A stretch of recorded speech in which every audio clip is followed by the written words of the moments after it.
It's a lot of people. I think it's like a record. So these are accomplishments.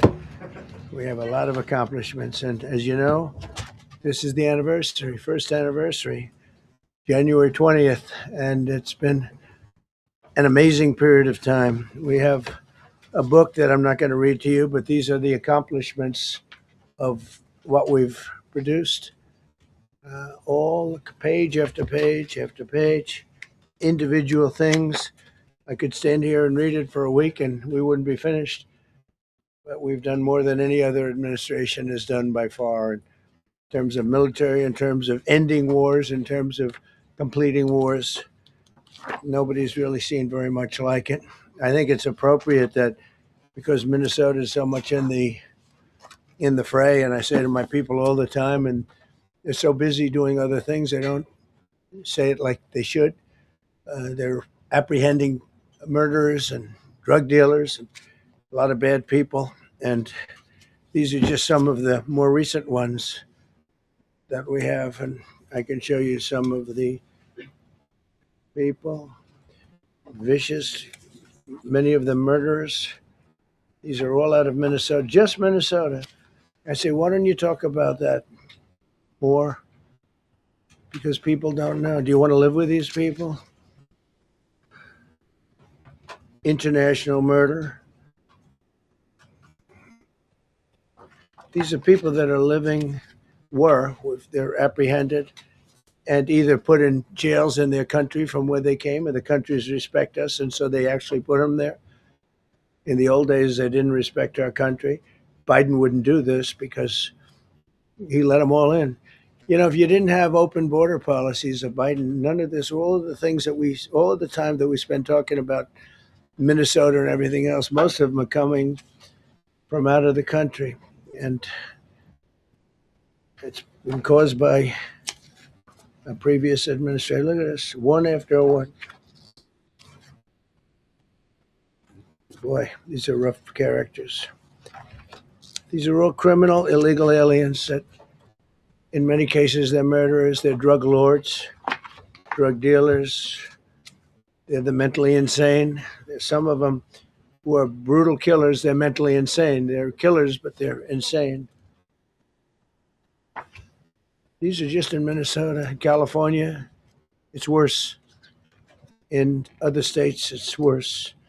No, Minnesota, the crime is incredible. The financial crimes are incredible. And the problem is because of the agitators and insurrectionists, whatever you want, troublemakers, but they're paid agitators and insurrectionists. Nobody talks about the fact that $19 billion at a minimum is missing in Minnesota, given to a large degree by Somalians. They've taken it. Somalians, can you imagine? And they don't do it. A lot of very low IQ people, they don't do it. Other people work it out and they get them money and they go out and buy Mercedes Benzes and they come from here. They have no money. They never had money. They never had a life. They never had a government. They never had a country. Because there's basically no country. Somalia is not even a country. They don't have anything that resembles a country. And if it is a country, it's considered just about the worst in the world. They come here and they become rich and they don't have a job. I was told that Ilhan Omar is worth $30 million. She never had a job. She's a crooked congressman. So here is another one. And I have, oh, by the way, we just took out, these are all what ICE is doing. And it's a dangerous job. These are rough people. Weapons. This one here is very bad.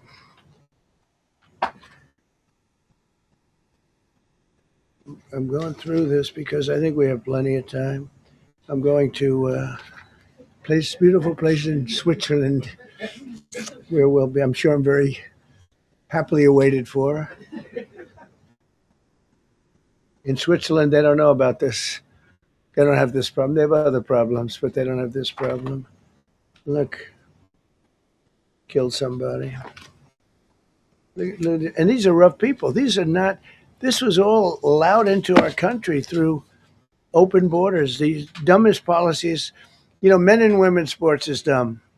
But to me, having an open border for the world to come in, drug dealers and prisoners, Venezuela, as an example, opened their prisons into the United States. That's why one of the reasons I felt so strongly against Venezuela. Now I'm loving Venezuela.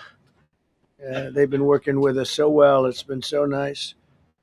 And an unbelievably nice woman also did a very credible thing, as you know, a few days ago.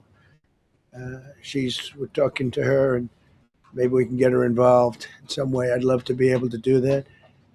Maria, maybe we can do that. But we're dealing with the people and the president and all of the people in Venezuela, and we've been doing great. The oil companies are getting ready to make massive investments there. They have more oil than even Saudi Arabia. There you go. These are real. These are rough. This is all Minnesota, every one of them. This is one state out of many.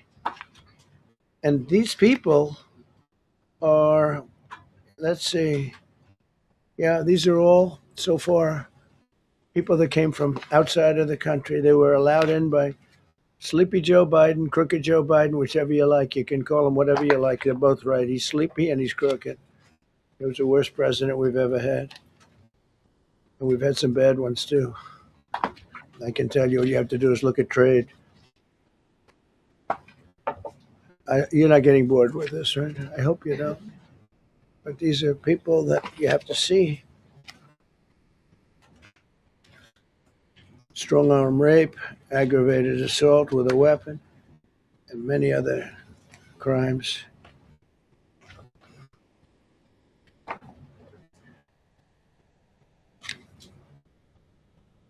Gang member, known as one of the toughest people around. These are tough people. So this is what the people are trying to protect, because all ICE wants to do is get them out of our country, bring them to prisons and jails and mental institutions from where they came. That's all they want to do. They're patriots, and they have to be abused by guys like Don Lemon, who's a loser, lightweight. I saw him the way he walked in that church. It was terrible. I have such respect for that pastor. He was so calm. He was so nice. He was just accosted. What they did in that church was horrible yesterday. Look at this. 24 convictions. 24 times convicted. Not charges. These are convictions. So he comes from outside the country. Do you think he's going to be good here? He's convicted 24 times. He's going to be good here, right? It doesn't work that way. It's a man murder. It's one of many. One of many. All they want to do is get him out. They want to take him out of our country. And we're met with paid agitators and insurrectionists, troublemakers. They're paid. When the woman was shot, I felt terribly about that. And I understand both sides of it. But when she was shot, there was another woman that was screaming shame, shame, shame, shame, right? You saw it. So loud, like a professional opera singer. She was so loud and so professional. She wasn't a woman that was hurt, like, oh, my heart's injured. She was a professional. She's shame, shame. She's screaming shame, shame. I said, that's not a normal person. That's a professional. These are professional agitators and professional people that want to see our country do badly. But that's not happening because we have the hottest country anywhere in the world, despite this stuff. Look at this. All top of the line criminals. They're not going to be good. They're not going to be well behaved here. I could do thousands. We had over 3,000 in the last fairly short while, just in Minnesota. What's the number, Carol? 10,000. 10,000 criminals arrested in Minnesota alone. 10,000 criminals, and these are serious criminals. Now, how can a place with 10,000 criminals? How can you have a state? And yet they're fighting us. Yeah, I like that guy. Keeps nodding to me. Do you agree with me? I guess I like him. I don't know who he is, but I like him. He keeps nodding. He says, "You're right." He's obviously a little on the right side, maybe. Look, these are rough ones. So this, we just took this off a stack. We have many stacks like this. Like I could go 30 times what I'm showing you now.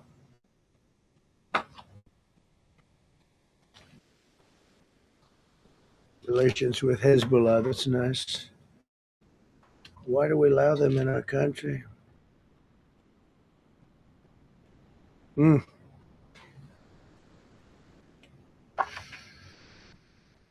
just looking at these charges. It's just pretty incredible. Many murderers, many murderers, people that murdered.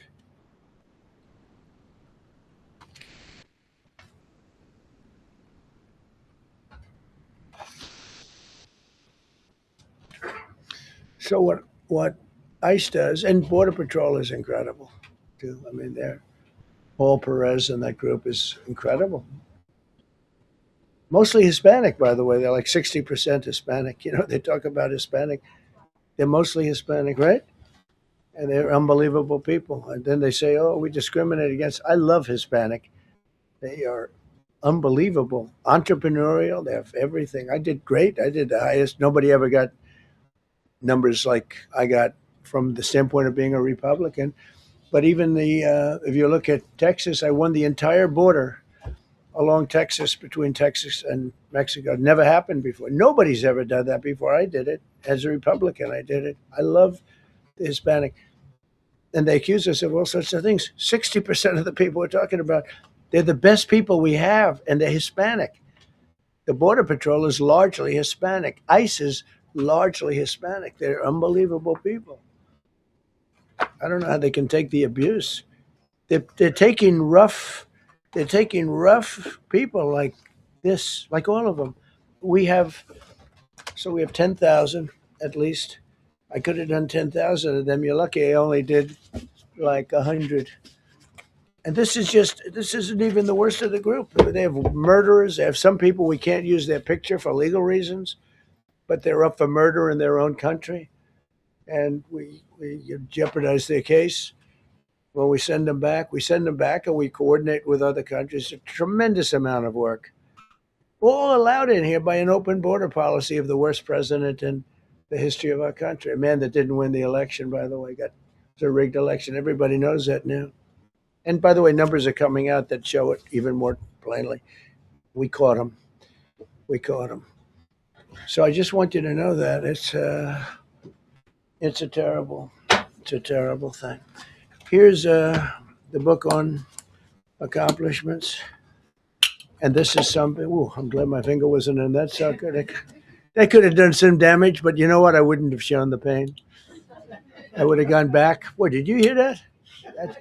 That was nasty. But I would not have shown the pain. I would have acted like nothing happened as my finger fell off. That was a nasty. I think somebody did that. It was him. It was my man. How were you? You didn't do it. I know you did. I know you did. So, but here's the book. These are all things we have. I'm going to read a few of the samples, but look at this. These are all, each line is something that we did. Nobody did that before. And it's big stuff too. Look, we have the hottest country in the world. So I will read you a few. We ended Biden's stagflation. We were in stagflation. That's a disaster. That's far worse than inflation. As you know, he had the biggest inflation in the history of our country. They say 48 years. Pick your choice. but they had the biggest inflation in the history of our country. We have it right down to a normal number now. We're going to get it even a little bit lower. Created super high. What we've done with growth is incredible. We created super high economic growth, and America is booming. It's booming. There are thousands of businesses right now that are being built. Many of the biggest factories in the world are being built right in our country. They're not going to other countries. They're leaving other countries. Fourth quarter GDP is on track to pass perhaps much more than 5% growth. And that's despite the fact that we had a Democrat shutdown. They shut down our country and we had 5%. Nobody in this room has ever heard about 5%. I think it could be 20% if we do it right. If we don't, every time we have good numbers, they raise interest rates. It shouldn't do it. In the old days, if you had good numbers, they'd lower interest rates or they wouldn't do anything. Here they try and kill it. They always try and kill success. Over the last 20, 25 years, that's the way. In the old days, if you had good numbers, the market would go through the roof. Today, if you have good numbers, the market goes down. But by the way, we've had the best stock market in history, the best 401ks in history. And we inherited a mess. The numbers that we inherited were way up, and now we brought them, almost all of them, way down. We brought them way down. I mean, I'm not getting, maybe I have the bad public relations people, but we're not getting it across. We inherited high numbers, and we brought them way down. And look at gasoline. They have places in the country now, $1.99 a gallon, $1.99, $2.30, $2.50. I guess the average now they're saying is $2.31. I mean, he was at $4.50 and $5 for periods of time. And he went back to the Trump formula, but he didn't do it properly. And he really went back to parts of it because you would have had $8 gasoline if they didn't.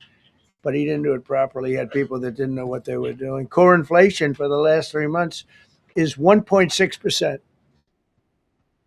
1.6. Their core inflation was so high that nobody could even calculate it. Under Biden, real incomes declined $3,000. Think of that, $3,000. That's a year.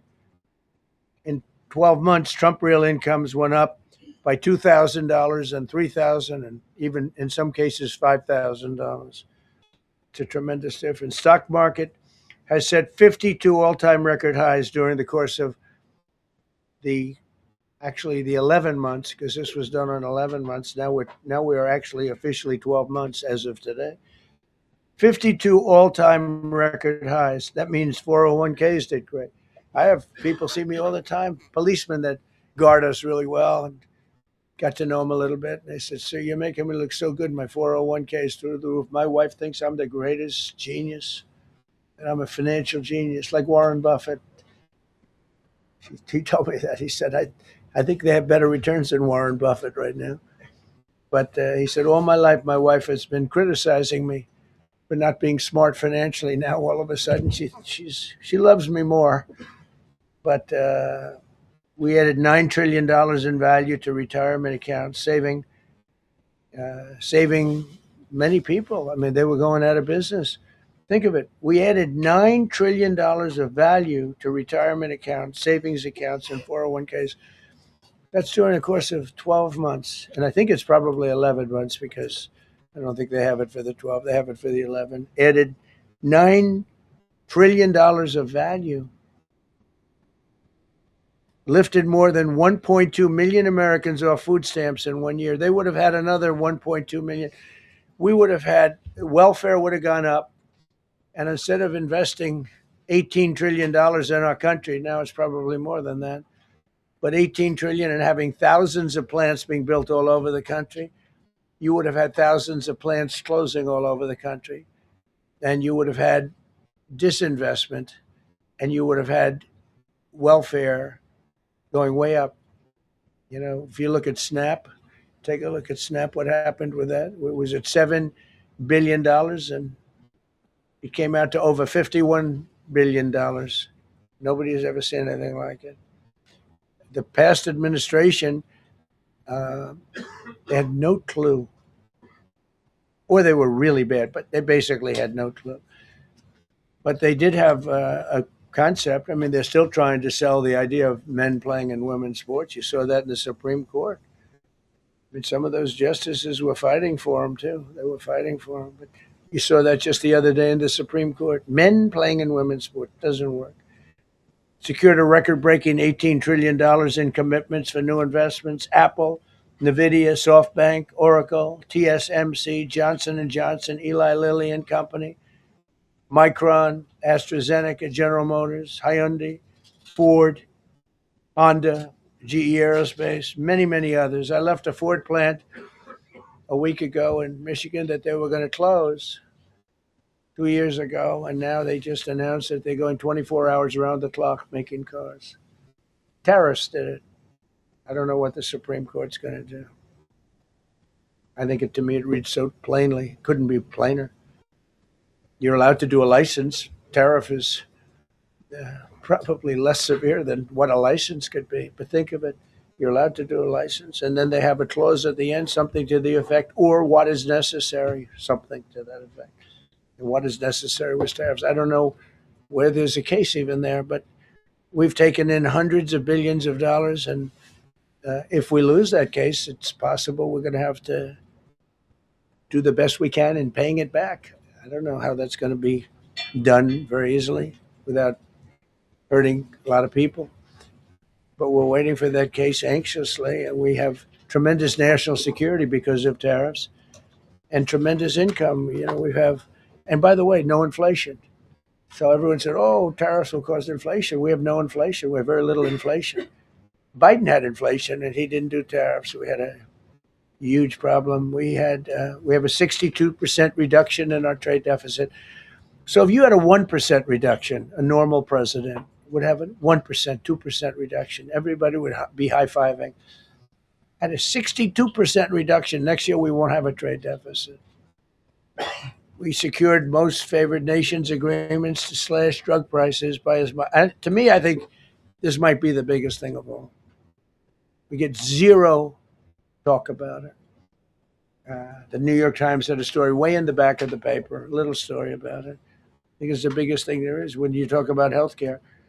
Drug prices will go down more than ever before for any country because we were priced at such a level that we were subsidizing the entire world, big place the world. We were paying 10, 12, 13 times more than other countries. 13 times more, not 13%, 13 times more. A pill that was selling in London for $10 would sell in New York for $130. It's 13 times. More than that even. But we secured most favored nations agreements to slash drug prices by as much as 300, 400, 500, and even 600%, including with Pfizer, AstraZeneca, Eli Lilly, Nova Nordisk, Gilead Sciences, EMD, Serenio, and many others. If you look at some of the prices that are coming down, where a price would come down $1,300 coming down to $87. Think of it. So something that was costing $1,300 is now costing $87. And the fake news doesn't want to write about it. That's why I do this. I don't like to do this, to be honest with you. But I do it because got to get the word out. We signed one big, beautiful bill. I call it the Great Big Beautiful Bill, delivering the largest tax cuts in history. No tax on tips, no tax on Social Security, no tax on overtime.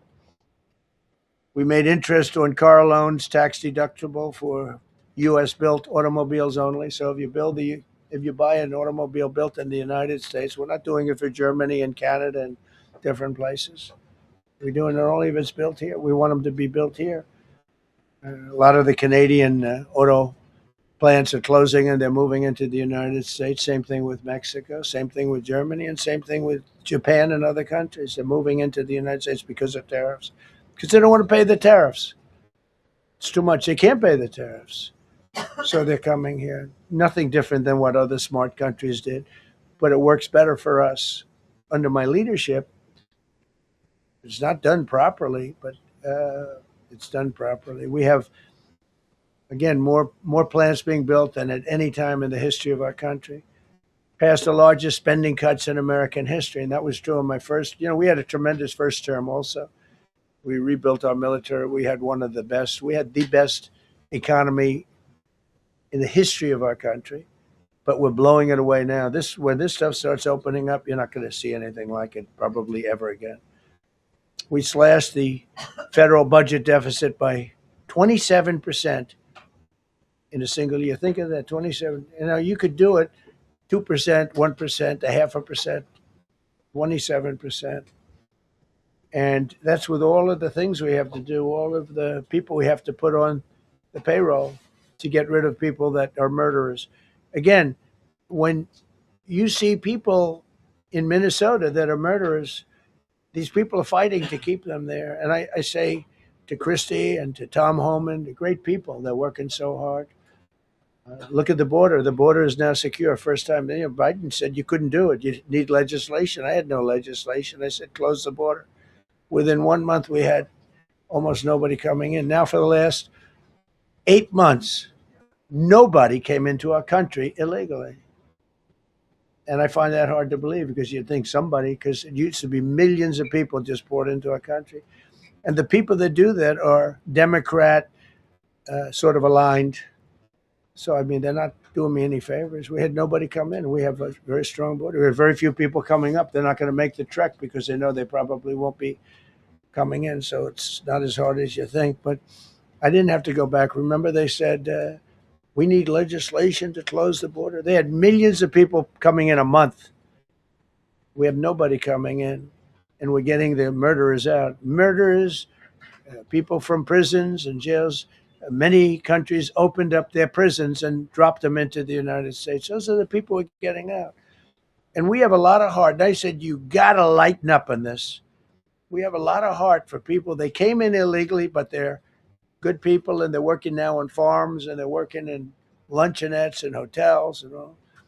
And we're looking to get the criminals out right now, the criminals. And I think it's very important. Every once in a while you see a story, we take somebody. He should be out because they came in illegally. So in theory, they should be. But we're focused on the murderers, the drug dealers, the mentally insane. We have a lot of mentally insane killers. You can't even talk to them.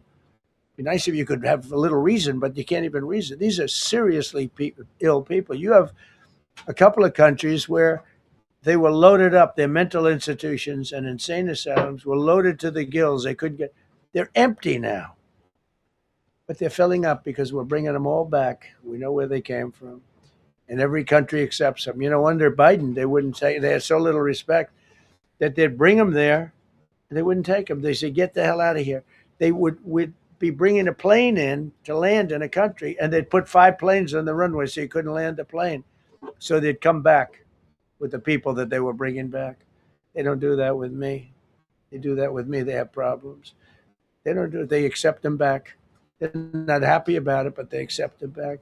Cut a record number of regulations. I promised to eliminate 10 old regulations for every one new regulation. Instead, we cut 129 old regulations for each one added. Think of that. I wanted to do 10. My first 4 years I did, when we put on a new regulation, you had to cut 8. This year I said you have to cut 10.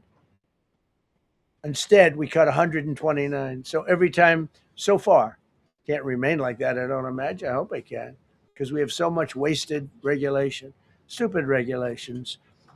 Regulations where they go by California, which is a disaster state, with a governor that truly is doing a bad job.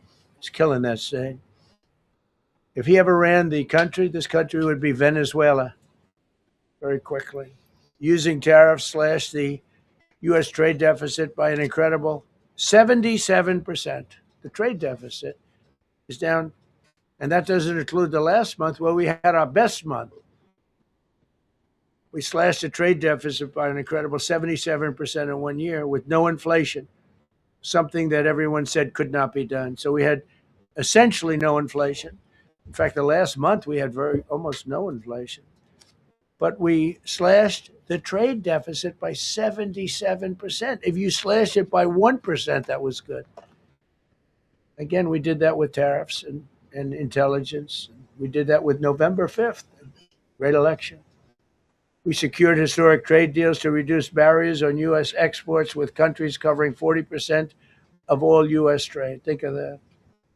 American exports are up by more than $150 billion this year. People said, oh, we're not exporting. All we do is buy. If you keep buying, you're not going to have a country for very long. So we increased exports by more than $150 billion. Investment in American factories is up 41%. That's a record. Nobody goes 41% up. You go 2% up, 1% up. You go down by 3%. If Kamala got elected, the 41% up would be 41% down. We removed over 270,000 bureaucrats from the federal payroll. That's another thing.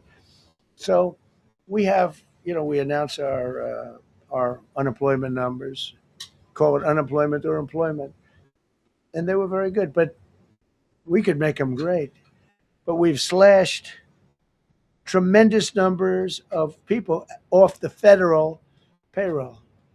Because ultimately, if you're on the federal payroll, I mean, we have jobs where they had 10 people for every job. So we cut. Now, if you want to see some good numbers, I'll hire 1 million people. We cut millions of people off the federal payroll.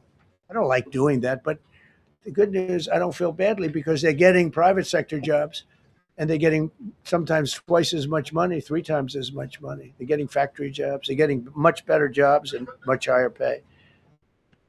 But all I have to do is say, like, what the Democrats do all the time.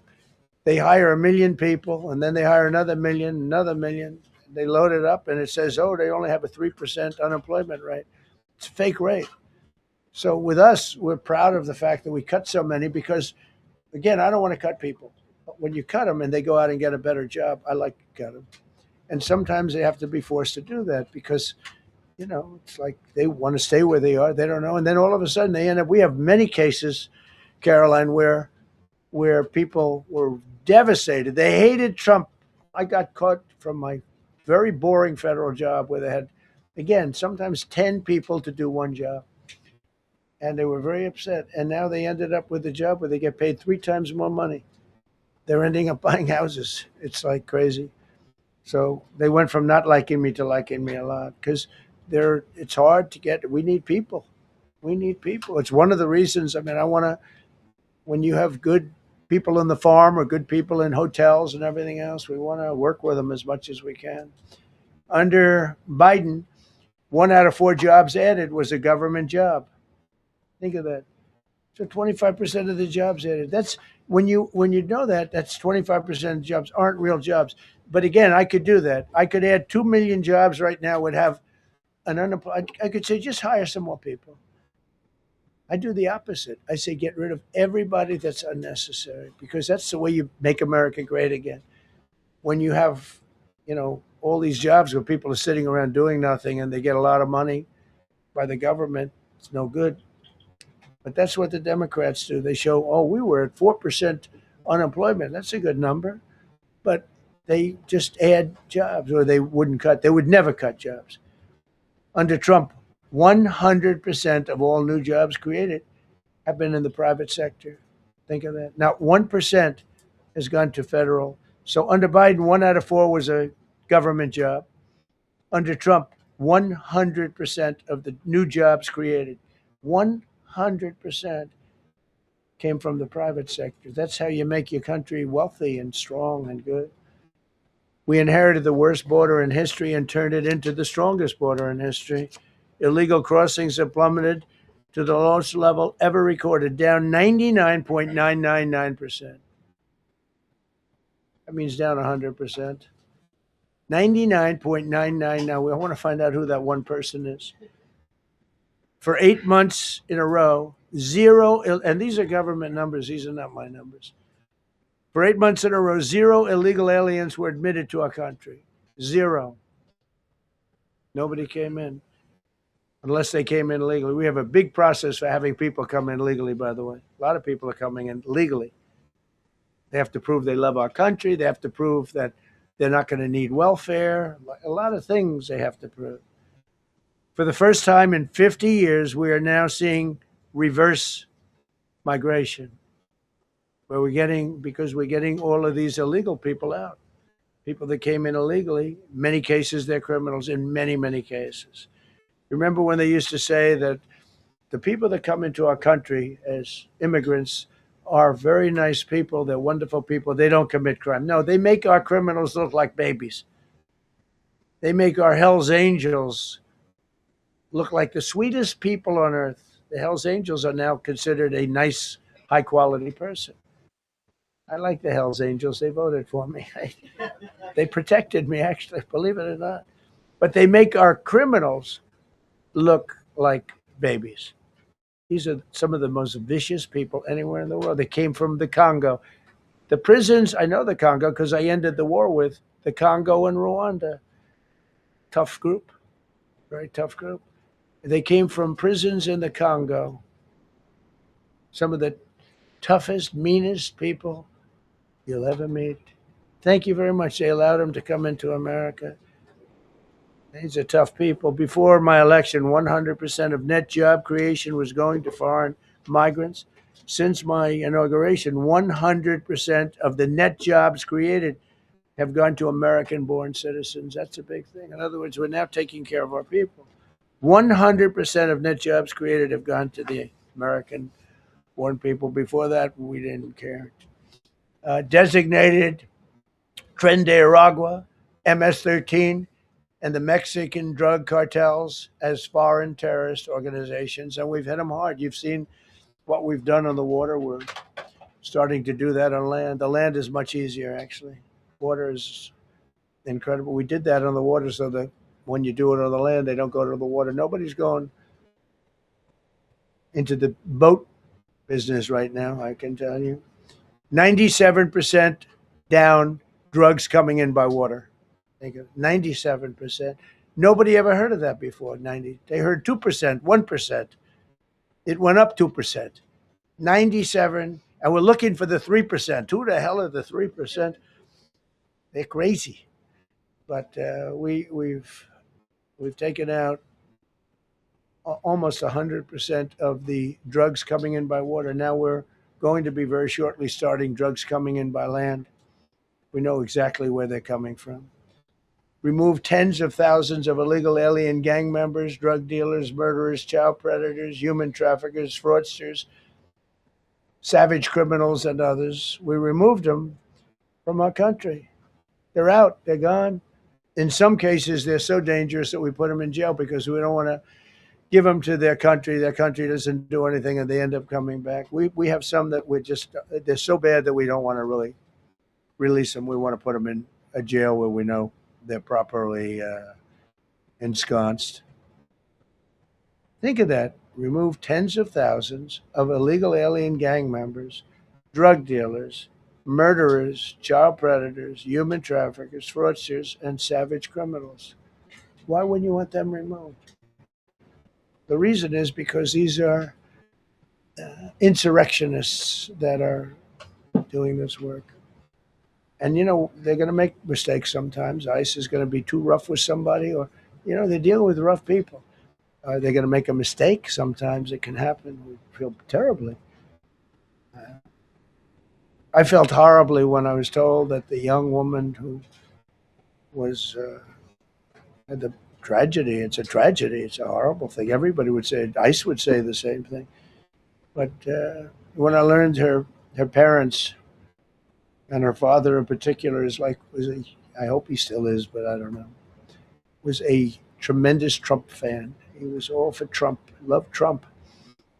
And, it's terrible. I was told that by a lot of people. They said, oh, he loves you. He was I hope he still feels that way. I don't know. It's a hard situation. But her father was a tremendous, and parents were tremendous Trump fans. It's so sad. It just happens. It's terrible. Halted all refugee admissions to the United States, including from Somalia, which is a terrible, terrible place, another dangerous place. And we also stopped the pirates because they get the same treatment as the drug boats. So in Somalia, the Somalians, you know what they're good at? That's about the only thing they're good at is they're good at pirating ships at sea, big ships. So you have a huge oil tanker with millions of gallons, millions of barrels of oil. And if it gets hit by a big weapon, the whole thing blows up. And they don't want to fight because if they do, they're told by their insurance companies, do not hand over the ship. And they're not allowed to have any guns on the ship. They're literally, you have these massive ships being taken over by a Somalian small boat with a big weapon. Because if they hit the side of the ship can blow up. I mean, you talk about a blow up. Bad. We've seen some bad things happen, and the insurance companies. Some of these ships cost more than $1 billion to build, and the insurance companies say, "Look, we'd rather give them money than take a chance on $1 billion insurance policy." But they don't have to worry about it because we hit them the same way we hit the people with the drugs in their boat. They don't know what the hell happened, but all of a sudden, there are no pirates at sea. Do you notice? We haven't had a boat taken in a little while. Came out of Somalia, really corrupt place. It's not a country. They don't have government. They don't have anything. I always hate to see this. Ilan Omar, she comes from Somalia, a backward country, probably the worst country. They say it's the worst country in the world, if it's a country. I don't even think it's a country. There's no organization, no anything. They don't have police. They don't have military. They don't have anything. They just have people running around killing each other and trying to pirate ships. But she'll come here, comes, and then she wants to tell us how to run our country. The Constitution says that I am entitled to this. I can't stand her. Terminated all taxpayer funded benefits for illegal aliens and kicked 275,000 illegals off of Social Security. They were illegally getting Social Security. 275,000 people. I'm telling you, it's not that this is pleasurable, but if I weren't elected president, this country was going to be destroyed quickly, very quickly. I think within a year, if you had Kamala or a Joe type. I mean, Joe was a disaster, but if you had Kamala, he was the replacement. I was up by like 25 points on Joe, and they said, "Hey, let's get somebody else." This never happened. Well, I had so many firsts. You're leading somebody by a lot, and they say, "Oh, let's take him out. Let's put somebody." That's like I said to Dana White the other night. I said, Dana, it's like you have a fighter, two fighters. One guy is winning by a lot, and they say, "Oh, let's take this guy out. Let's put a new fighter in the ring with him." That's what happened to me. I was doing great with Biden. The whole campaign was against Biden. All the money was spent against Biden, and all of a sudden I got Kamala. Everyone said, "Who the hell is she?" But that didn't work out too well for them. But never happened before. We are about lots of firsts. Designated English as the official language of the United States of America. We did that very powerfully. And while we're at it, we also took the Gulf of Mexico, and now it's the Gulf of America. Because we have 92% of the shoreline. It always bothered me. I'd say, we have most of the shoreline. Mexico has a small percentage, talks about 8%. We have 92%. And I said, why is it the Gulf of Mexico? It should be the Gulf of America. I was going to call it the Gulf of Trump, but I thought that I would be killed if I did that. I wanted to do it. I wanted to. My people work so hard. Sir, I don't think it'll look too good.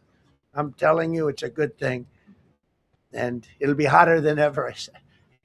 No, but I decided not to do that. I'm joking, when I say that. I was not going to call it the Gulf of Trump. Because tomorrow it'll be Trump wanted to call it the Gulf of Trump, but he was rebuffed by his people. My people don't rebuff me too much. The Gulf of Trump. That does have a good ring, though. Maybe we could do that. It's not too late. No, we have the Gulf of America now. It's great. It's our country is proud for the attack on Venezuela, the attack on the Iran nuclear capability, wiped it out.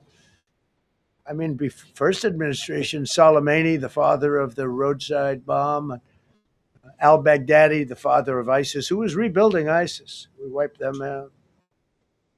Done a great job. signed an order that will end birthright citizenship for children of illegal migrants. You know, that case is in court right now. That case was meant for the children of slaves. All you have to do is look at the years. Look at the years where the cases were filed and where the decisions were made. They were right at the end of the Civil War, trying to say that, in China's making a big business out of that. They come to the country, they have a child, the American citizen, they get all the benefits. It had nothing to do with that. That was for the children of slaves. And I hope the Supreme Court so rules.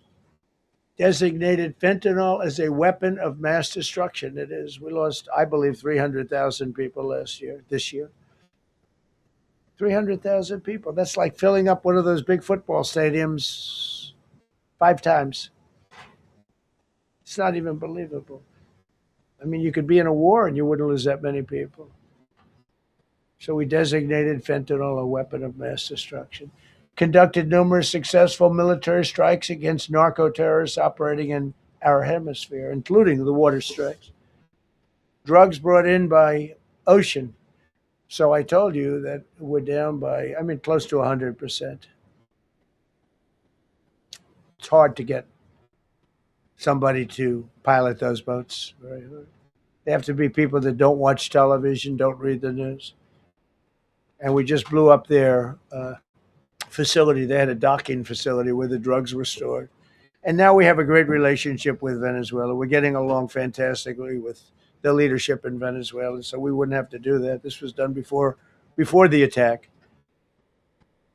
But we captured and brought to justice the outlaw dictator of Venezuela, Nicolas Maduro, who, through drugs, killed millions of people in our country. Tremendous drug dealer. Also sent millions of people into our country, including Tren de Aragua, the worst gang. They say it's the worst gang in the world. They took over parts of Colorado. They just take the apartment building. They just took it away. Just took it away like we're here. They cut the hand off one man because he called the police. Who called the police? I did. You took my apartment from me. Boom. No hand. This is what they sent us. Restoring law and order, new category. D.C. and Memphis, federal task forces deployed massive numbers of federal law enforcement officers and National Guard to restore safety. Crime down in D.C. is almost down to nothing. D.C. was a very, very dangerous place, and I think you probably know better than I do. I have a lot of people in the media thanked me for that, but some of them found it hard to thank me. But, D.C. is now, look how beautiful.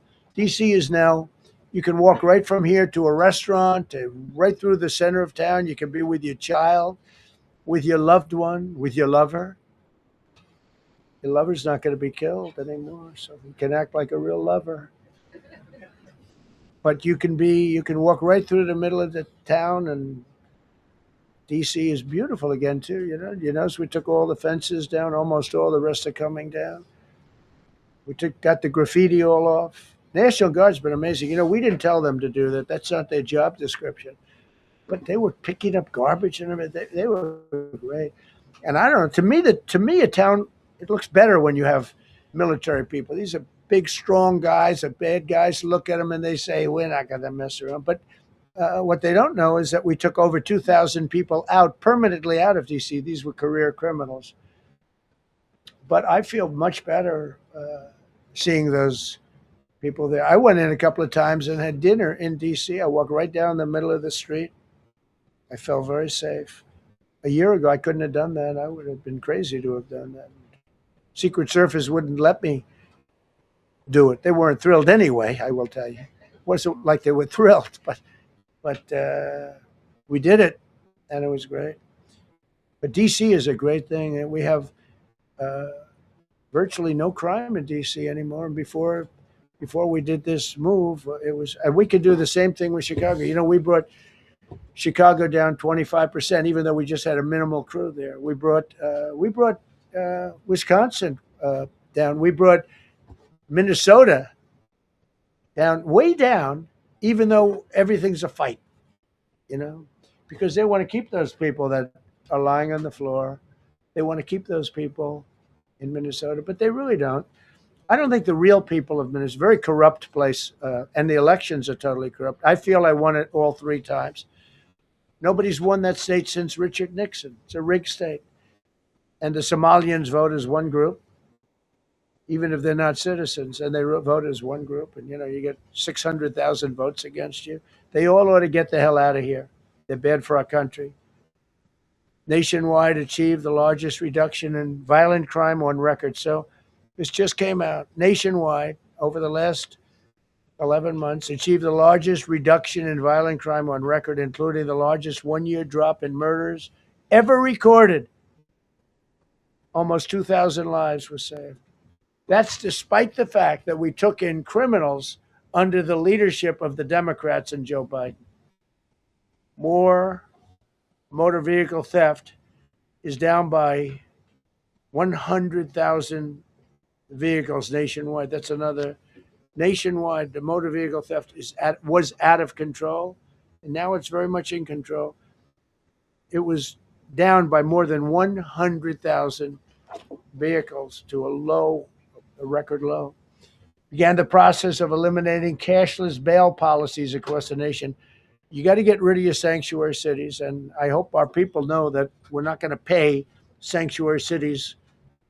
We're not going to pay them anymore. They are sanctuary for criminals. They hold criminals. We're not going to pay. They can sue us, and maybe they'll win, but we're not giving money to sanctuary cities anymore as of the beginning of the month. We began the process of eliminating the cashless bail. Well, cashless bail is where it all started. It's a disaster. And then other places. I don't know if it started in New York. I remember it starting in New York. So if somebody comes in, murders somebody, and they let them out, no bail, no nothing.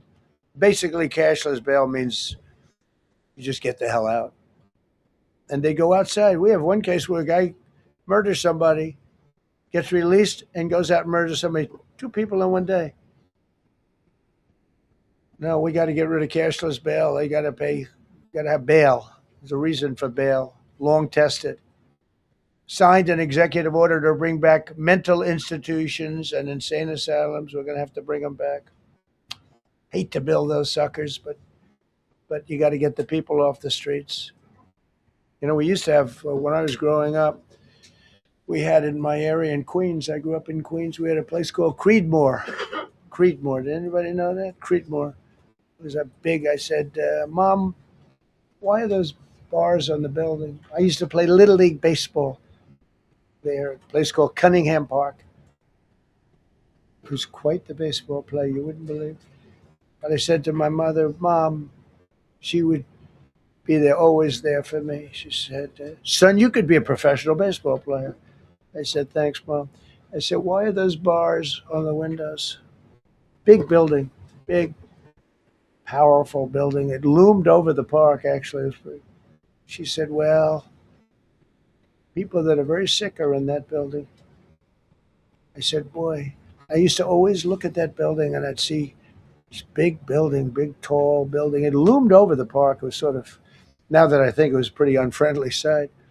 But I'll never forget, I don't know if it's still there, because they got rid of most of them, the Democrats in New York, they took them down, and the people live on the streets now. That's why you have a lot of the people in California and other places, they live in the streets. They took the mental institutions down. They're expensive. But I'd say, why does that building have those bars? Boy, it wasn't normal. You're used to looking at like a window. But this one, you look at it, all this steel, vicious steel, tiny windows, bars all over the place. Nobody was getting out. It's called a mental institution. That was an insane asylum.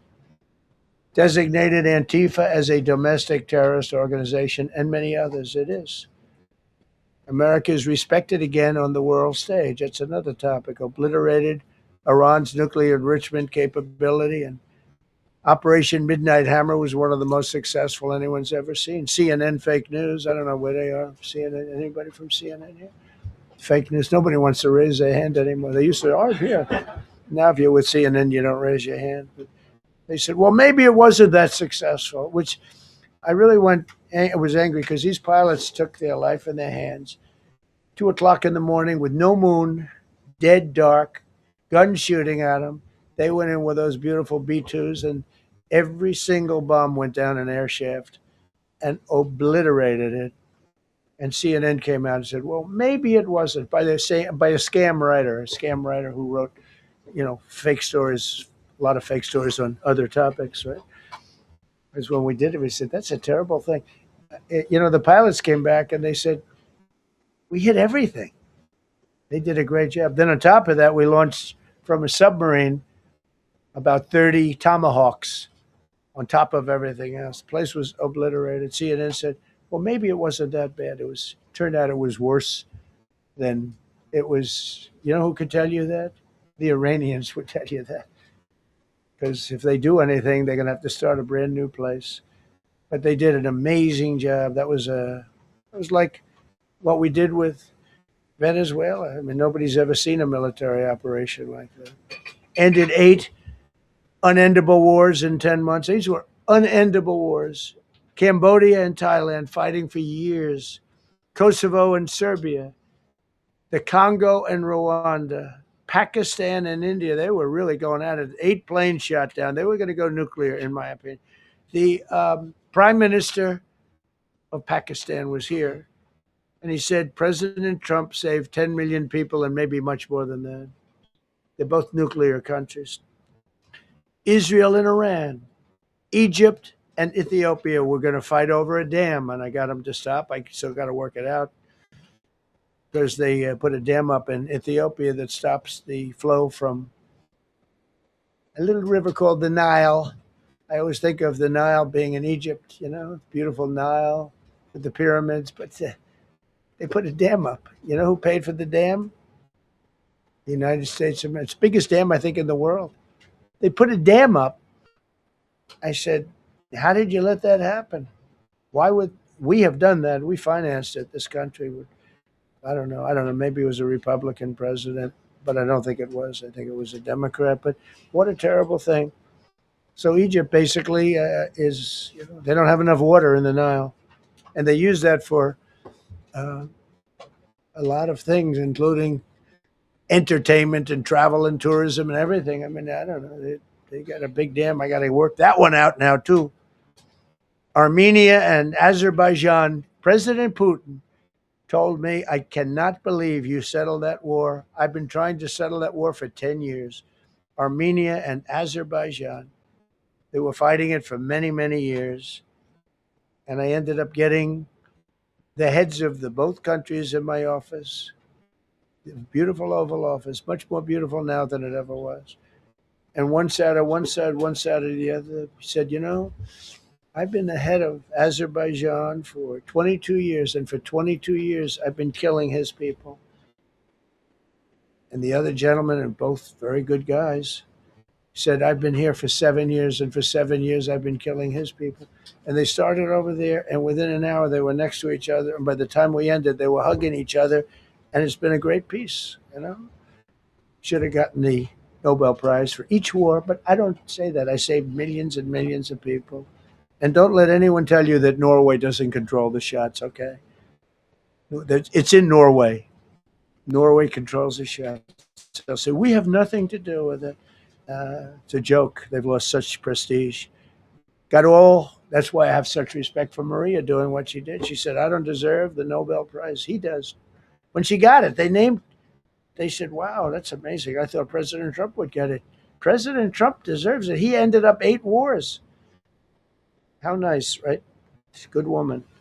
Got all 20 living hostages returned to their families, and the remains, they all came out. We got the 20 living hostages. We got the 28 hostages. They have one left that we think we know where it is. Amazing. Looked like we weren't going to get anywhere near that. Now they've gotten almost.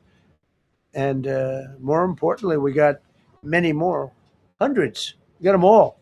If we didn't do it, you wouldn't have had, most of those people would have been dead. I don't know if that's covered properly, but the 20 is great. They were the last ones. I always said the last 20 are going to be hard, but we got them. We got the last 20, and we got close to 28 of the bodies of the dead. And to those parents, that was just as important as getting their son back alive. They were almost even more intent on they knew their son was dead. They wanted to get the body. I got him back. We just created the Board of Peace, which I think is going to be amazing. I wish the United Nations could do more. I wish we didn't need a Board of Peace, but the United Nations, and with all the wars I settled, the United Nations never helped me on one war. I mean, I guess I'm not blaming them. I didn't call them to help, but I got, the presidents and prime ministers together. We knocked heads. We got along, and they liked me. I liked them. Every single one of them nominated me for a Nobel Prize. Every one of the wars, among many other people, nominated me for a Nobel Prize. But Putin told me, I cannot believe you got this war settled. I've worked on it for 10 years because it's his territory. Rescued 83 American hostages and citizens detained from abroad without paying a lot of money. Paid no money. Apprehended terrorists responsible for the Abbey Gate bombing that claimed the lives of 13 U.S. service members in Afghanistan, the lowest point in the history of our country. That was a Biden disaster. I was getting out, but I was getting out with dignity and strength. We were the boss. Oh, we were the boss. They wouldn't do a thing against us. And this very stupid person got in, and what a shame. They should have left from Bagram, which is the big military base, which has hundreds of acres around it. Should have left from Bagram. Terminated visas of Hamas sympathizers and deported pro-jihad foreign nationals. Got NATO members to agree to raise defense spending to 5% of GDP from 2%, and they pay the 5%, and they didn't pay the 2%. And by the way, I did more for NATO than any other person alive or dead. Nobody's done for NATO.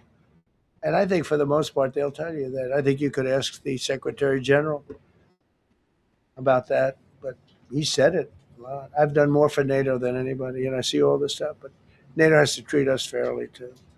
The big fear I have with NATO is we spend tremendous amounts of money with NATO, and I know we'll come to their rescue, but I just really do question whether or not they'll come to ours. I'm just asking. Just saying, right? You remember during the debate? Just saying. Signed $1 trillion investment in U.S. military. And next year, we hopefully will go to a 1.5 trillion. We're building battleships that are 100 times more powerful than the battleships of World War II, which are those big, beautiful things with the guns. I said, what about bringing them out of dry dock? They said, sir, what we're building will blow them away. Think of it. These ships are 100 times more powerful than the battleships that you see on Victory at Sea. Do you ever see Victory at Sea? What a great thing that is to watch. Renamed the Department of Defense into the Department of War, which everyone loves, by the way. Signed landmark critical minerals deals with Australia, Malaysia, Thailand, Ukraine, Japan, and many others. We're going to have so much rare earth. It's actually not that rare. Getting it processed is rare, but there's a lot of rare earth. There's a lot of earth around, I can tell you. Withdrew from the corrupt World Health Organization, where we were paying hundreds of millions of dollars a year. So we were paying $500 million a year, and China was paying $37 million a year. I said, why aren't we paying the same as China? He said, well, nobody asked. I said, China's got 1.4 billion people. We have 350 million, probably with all the illegals. China probably knows more accurately, but we have much smaller in terms of the number of people. We have a much more powerful military, but we have much smaller. I rebuilt the military during my first term, by the way. And while they gave away a lot to Afghanistan, the Taliban, which was just horrible seeing them every year, seeing them do that military down some dirty street is a disgrace. But while Biden gave a lot of it away, it's a tiny fraction compared to what we did. I rebuilt the military, and now we're continuing to build it, and bigger and better. We need it, peace through strength. But we withdrew from the corrupt World Health Organization. So I remember we were paying 500 million; they were paying 37 or 39 million, and I said, "How come?" So I withdrew, and they called. We'll give you the same deal that they had. I said, well, it should be less than that, because if they're at 37, and you have 3 times, 4 times the number of people, even maybe 5 times. I don't know. So it should be less, but I didn't want to chisel around. And I thought about it. So I could have taken 500 million to 37, and everybody knew it. I chose not to do it because it was actually very popular when I got out because they were terrible. And so I chose not to take that deal. First thing Biden did is go back into it. You know what he paid? More than 500 million. So I actually called them. I said, you can buy it for less. You can make a deal at 37. There's no reason to pay 500. They didn't care. They paid more than 500. Did you know that? They paid more than 500 million. I made a deal at 37. I could have had 37. They were public about it. We'll give you the same deal that China has for 37. And they paid 500. They paid $500 million. That's the way you ruin a country. And it's the same attitude that, you have on everything else with these people. They were terrible.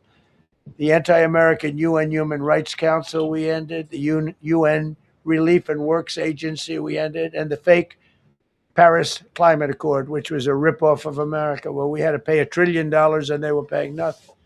China didn't kick in until 2035. We kicked in immediately. We were supposed to pay $1 trillion. Russia went to a standard of 1991, which was a dirtier standard. But we had to pay top dollar. So I terminated that. Another Rick. We ended the woke lunacy and restored common sense, abolished all discriminatory diversity, equity, and inclusion DEI policies throughout the federal government and the private sector. They're gone, everybody. They're gone. Terrible. Terminated the Green New Scam and ended the insane electric vehicle mandate. I love electric vehicles. That caused me a little problem with a man named Elon, but he understands and he's a good guy. Get along. But I said, Elon, we can't have all electric cars. We just can't do it. I like the electric cars. I like his car. But in particular, I like his car. But we can't do that because some people don't want an electric car by 2030.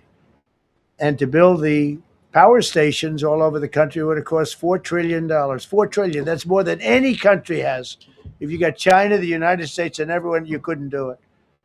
And it would have taken years. And yet they were supposed to be switching over electric vehicle mandate. Some people don't like electric cars. Some people want hybrids. Some people want regular gasoline powered cars. We have more gasoline than anybody. And now with Venezuela, we have 62% of the market when you include Venezuela. So I ended the Green New Scam and I ended the insane electric vehicle mandate. Now you can buy a gasoline powered car, a hybrid, and you can buy a electric vehicle. I mean, if you want electric, you can buy it. Make a good deal on them right now because they made a lot of them. Permanently stopped Joe Biden's ridiculous cafe standards. That's having to do with the environment. So ridiculous. Canceled the EPA's absurd, totally absurd tailpipe emission standard, which made you spend hundreds of thousands. It made for hundreds of thousands of cars.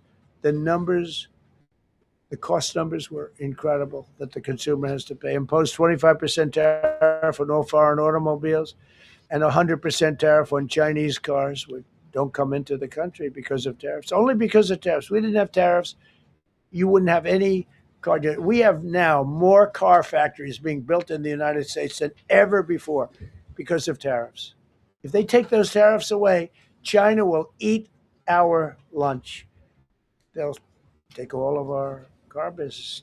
Now, there's another way of doing it, but it's more cumbersome, et cetera, et cetera. I don't want to scare you, but it's much more cumbersome, not as good for national security as this. We have a perfect system right now. We're making a fortune. We've never been stronger, and I hope the Supreme Court does the right thing for our country, because if they don't, it's such a problem. It's just it would be so sad. We're doing so well because of tariffs. And the people that are heading up the lawsuit, like this guy named Leonard Leo, who's a bad guy, and people that are very China-oriented and foreign car-oriented and foreign business-oriented, but in particular China, they're suing to get rid of tariffs because they don't want tariffs. Like Coke.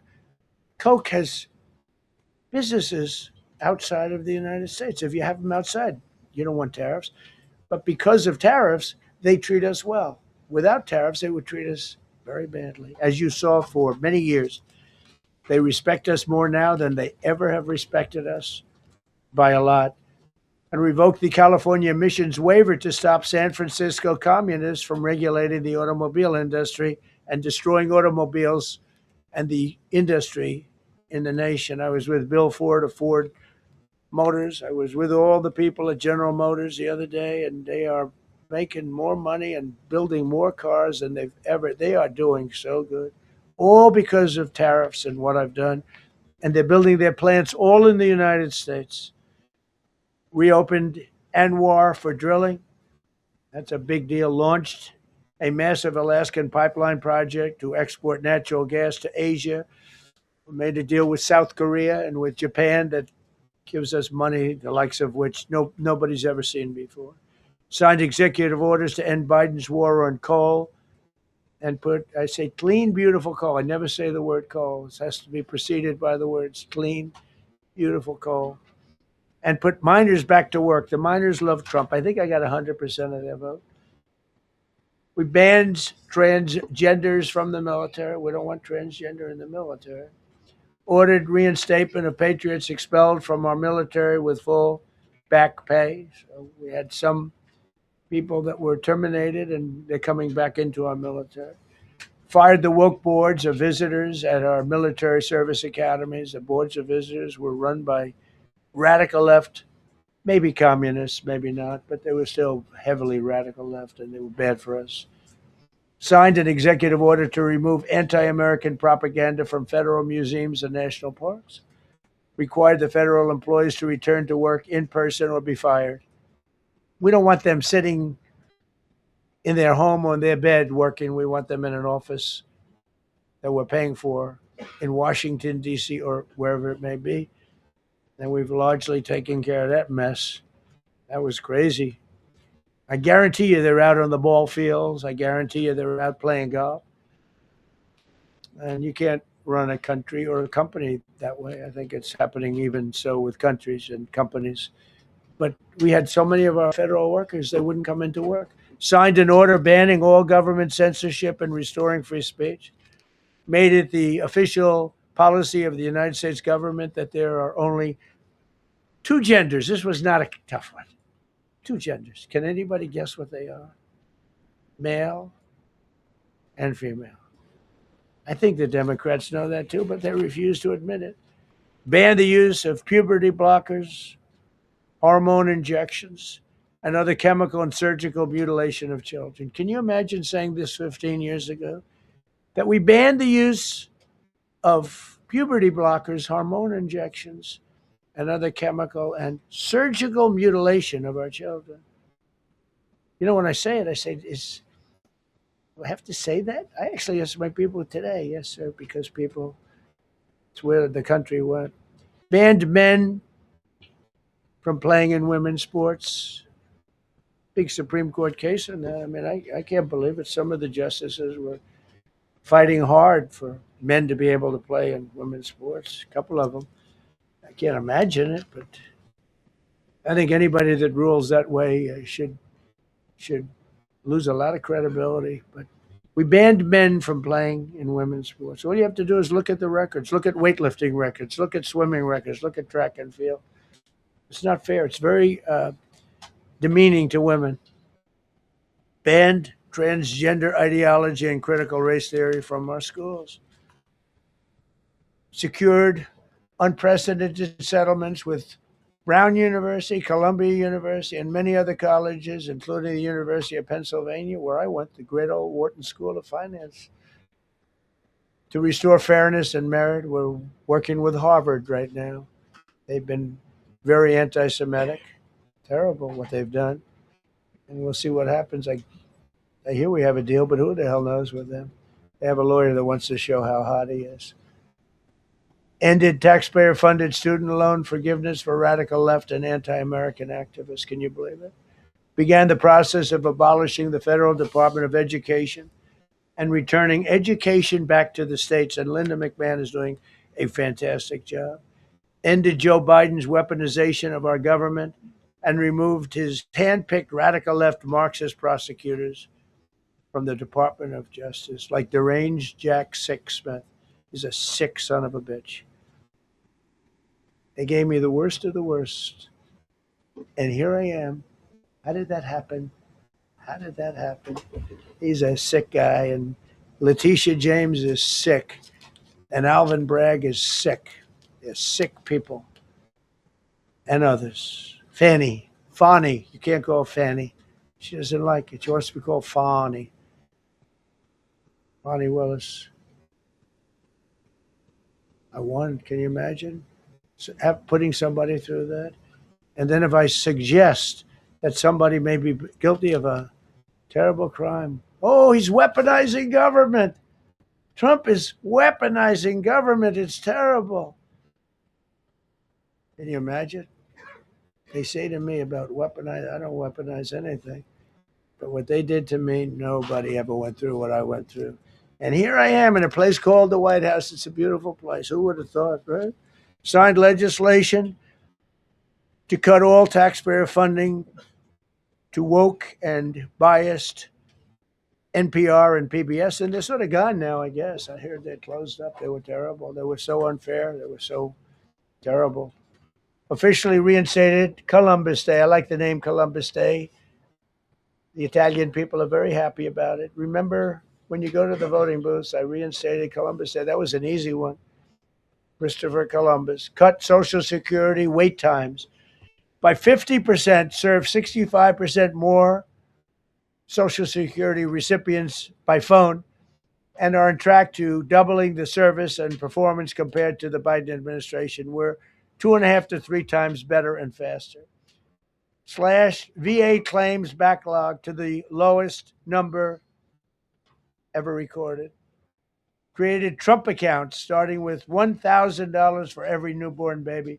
This is something that's become so popular. And I give Mr. and Mrs. Michael Dell Computer, who put in $6,250,000,000, started with nothing. And he actually invested all that money to give to kids so that when they grow up, they have an account that might be worth a lot of money. It'll be riding with the markets. And, they can, at 20 years old, 21 years old, they could have $100,000. They could have a lot of money. That's going to be amazing. But I give a lot of credit to Mr. and Mrs. Michael Dell.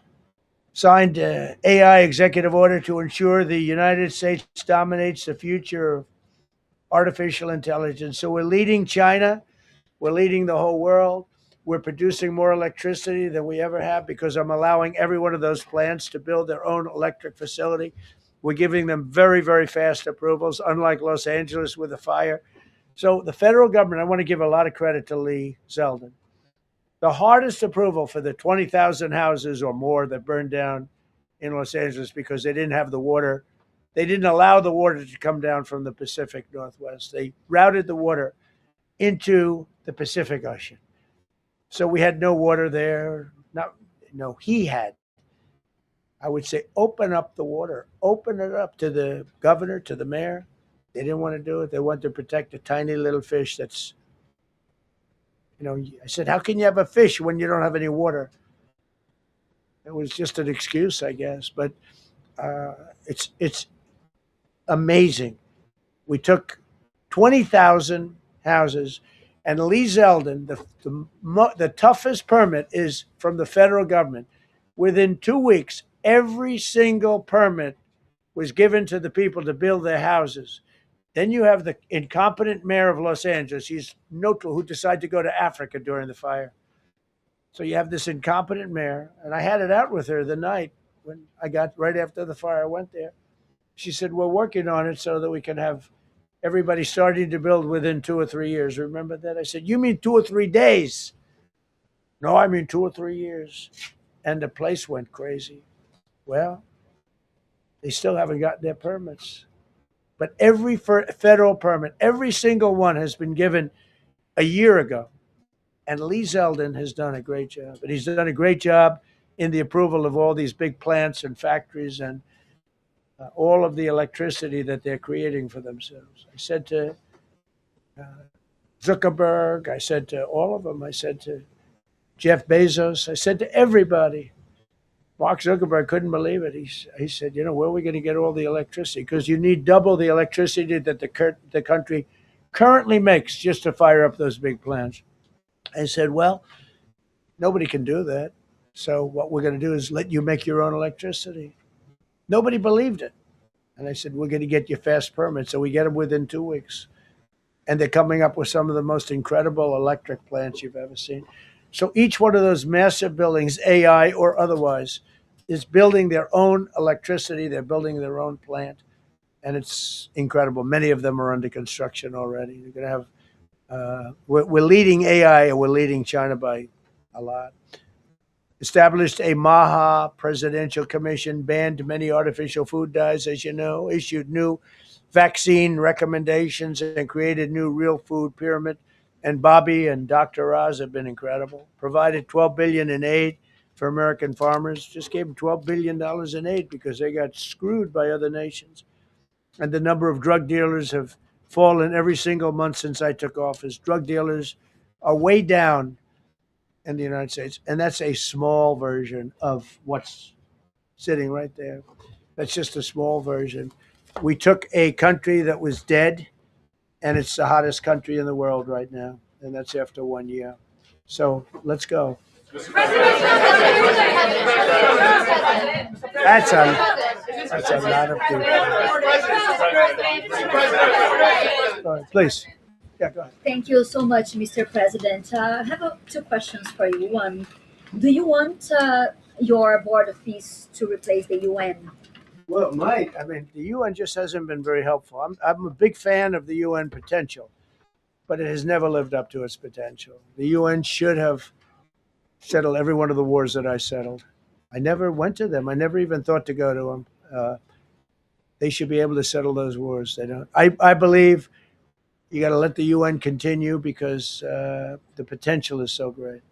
And another one, you invited Lula from Brazil to be part of the Board of Peace. I did. What role do you I did. expect him to play, especially A big role. I like him. Venezuela? Yeah, and I like another one, because the Are you from Brazil? Yes. The EU and Mercosur just signed a trade agreement this weekend, which is going to be the biggest trade zone, free zone in the world. Right. At the moment, you are talking a lot about tariffs. What is your reaction to that? So, two questions, Lula. Well, I just think this. I think we have trade like we've never had before. We're doing better in trade than we ever have before. We're not being ripped off by every country in the world like we were before. We're doing numbers that nobody's ever thought possible. We're the richest we ever were. It's because of tariffs and the proper use of tariffs. And we're also the most secure. As an example, Iceland, without tariffs, they wouldn't even be talking to us about it. So we'll see what happens. I think it's going to work out quite well. Yeah, right behind. Thank you, Mr. President. How would you characterize your relationship with Emmanuel Macron and Keir Starmer right now? And have you spoken to them since your Truth Social post last No, I night? haven't, but I think I get along very well with them. I mean, they always treat me well. They get a little bit rough when they're, when I'm not around. But when I'm around, they treat me very nicely. And I like both of them. They're both liberal. They've got to straighten out their countries. You can't, London is having a lot of problems. And if you look at Paris, got a lot of problems. They have two problems, immigration and energy. They got to stop with the windmills, and they got to go back like UK has an unbelievable asset called the North Sea. Norway uses it, makes a fortune. They have a better section of it, and they don't do it. They could straighten out their countries, and it would be good. But I get along very well with them. You told Norway's prime minister. Are you from Norway? No. You look like you would be from Norway. She looks like she's from Norway. Go ahead. You told Norway's prime minister that you not winning the Nobel Peace Prize made you feel less obligated to think purely of peace. I lost a lot of respect for Norway. And I believe very strongly that Norway controls the Nobel Prize. You have to understand, I settled 8 wars. I've had every one of those wars, every participant wrote, I didn't ask them to do it. They sent in strong they make recommendations for that. But I settled 8 wars. No president's probably ever settled 1 war. I don't know. Think of it. I did 8. The reason I do it is because it's easy for me to do. And I didn't do it for a Nobel Prize. I did it because I'm saving a lot of lives. I'm trying to settle the final one. I'm trying to do Russia, Ukraine. And when Russia's ready, Ukraine's not. When Ukraine's ready, Russia's not. But they're losing 25,000 people a month on average. And I'm trying to get that one done. But no, I feel that Norway has tremendous control over who gets the Nobel Prize, despite what they say. How far are you willing to go to acquire Greenland? You'll find out. Mr. President, Kevin Hassett has said that those $2,000 tariff rebate checks would be up to Congress to decide whether or not to disperse that. Do you agree with Kevin Hassett on that, or do you think you can do that unilaterally? No, I don't think we would have to go the Congress route, but we'll find out. The reason we're even talking about it is that we have so much money coming in from tariffs that we'll be able to issue at least a $2,000 dividend and also pay down debt for the country. But we'd do a $2,000 dividend to the people of our country. Would probably set a limit of income limit where it made sense, but we will be able to make a very substantial dividend to the people of our country.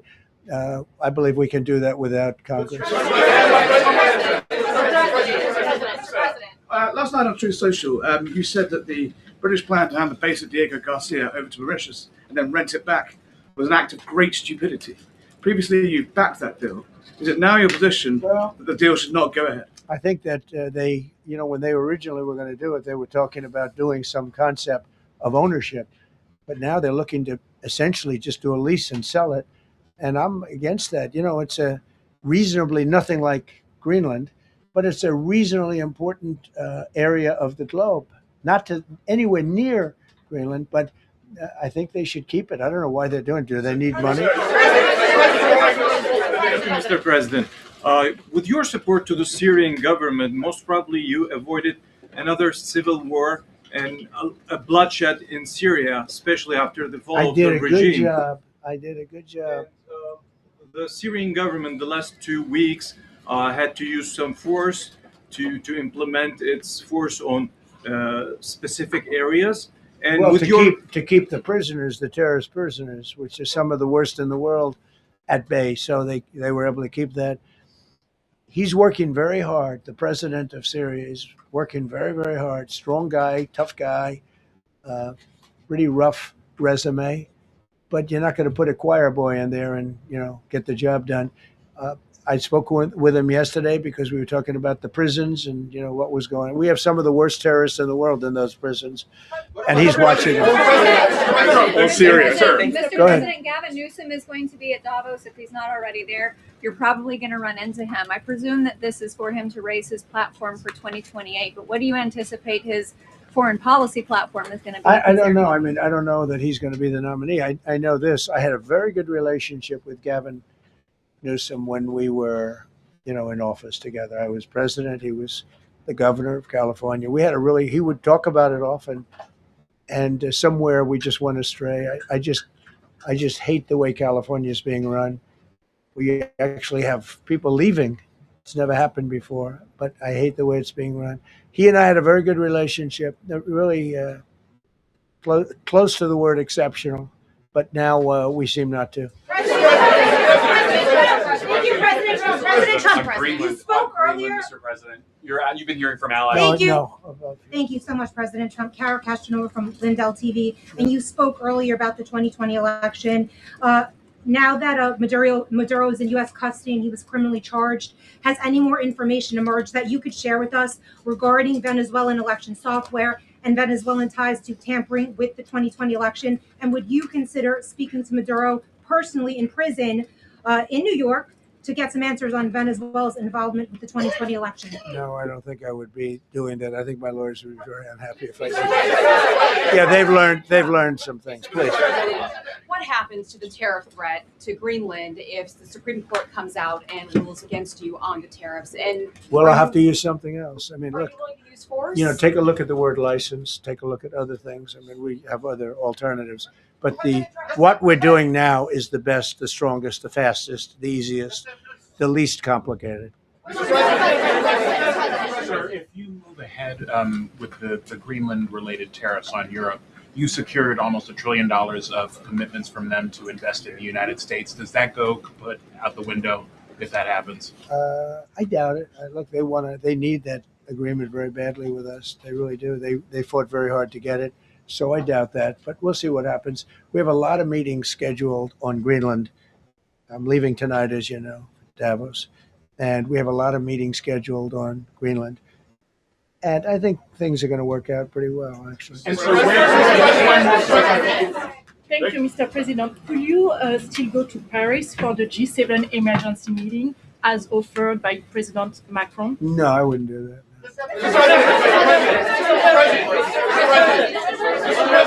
Because, you know, Emmanuel's not going to be there very long. And, you know, there's no longevity there. He's a friend of mine. He's a nice guy. I like Macron, but he's not going to be there very much longer, as you know. And I think, you know, I have meetings with the people that are directly involved, not some of the people you're talking about. Thank you so much. Thank you so much, Mr. President. Happy You know, I've New Year. never seen this room like this. Is this a celebration of the first year? Yes. Have you ever seen it? I've never seen this many. I hope we have a very good structural floor. You know, this used to be a swimming pool. You're sitting over a swimming pool. I could see that happen. But we need a good structure here, don't we, huh? Yeah. Thank you so much, Mr. President. Happy 1 year anniversary. Thank you. And my question is on Syria. The Kurds, as the most loyal U.S. partners, facing attacks by some Syrian elements within the Syrian government. Will you do to ensure the Kurdish rights protected and their effective forces against terrorism in Rojava, Syria continue, as the Kurdish see you as a president does not abandon his allies? Well, I like the Kurds, but just so you understand, the Kurds were paid tremendous amounts of money, were given oil and other things. So they were doing it for themselves, more so than they were doing it for us. But we got along with the Kurds, and we are trying to protect the Kurds. That's correct. Ahead of your speech in Davos, can you give us a preview of what we can expect as far as, you know, laying out the plans for Americans to be able to buy homes? I think more than anything else, what I'm going to be speaking about is the tremendous success that we've had in 1 year. I didn't think we could do it this fast. Think of it, it's just now 12 months. And, you know, I say it often, we have the most successful country in the world. We have the hottest country anywhere in the world by far. And this country would have been absolutely stone cold dead. And I'm going to be talking about it. I'm going to be, because, you know, a lot of them could use some of the advice as to what we did. They need energy. You take a look at their energy policy, they're going to destroy themselves with what they're doing with the windmills and all the nonsense. They need energy help badly, or they're going to be in big trouble, and they need immigration help badly. How much longer do you want to go? Call it. I do.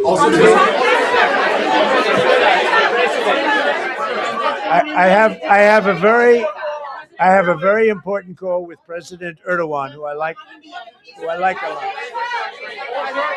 All right, one or two more questions. Go ahead. Thank you, Mr. President. During Go your ahead, second, please. Go ahead. One Thank you, question Mr. about big President. political data. Yes. Thank you, Mr. President. The red blouse. Go ahead. You talked a lot at the beginning of this about the economy, some positive economic indicators. Polling shows the majority of Americans don't feel the economy is doing well. Are you worried you're making the same mistake as President Biden by telling No, them? I hope I don't make the same mistake as him. Look, I inherited it's a great question, because we inherited a terrible, terrible mess between the border, between all the problems. The whole country was falling apart. And in 12 months, less than 12 months, in 12 months, we have the strongest border we've ever had. We have prices that are much, much lower than they were for the last. We inherited very high prices. Remember this, inflation was at a historic high. We had never had inflation like that. They say 48 years, but whether it's 48 years or ever, we had the highest inflation, in my opinion, that we've ever had. Prices, because of that, were very high. We brought down eggs immediately. Remember the first news conference, they were screaming at me about eggs. I was in the position for 2 days, and we brought eggs down to lower than what they were before. And by the way, they continue that way.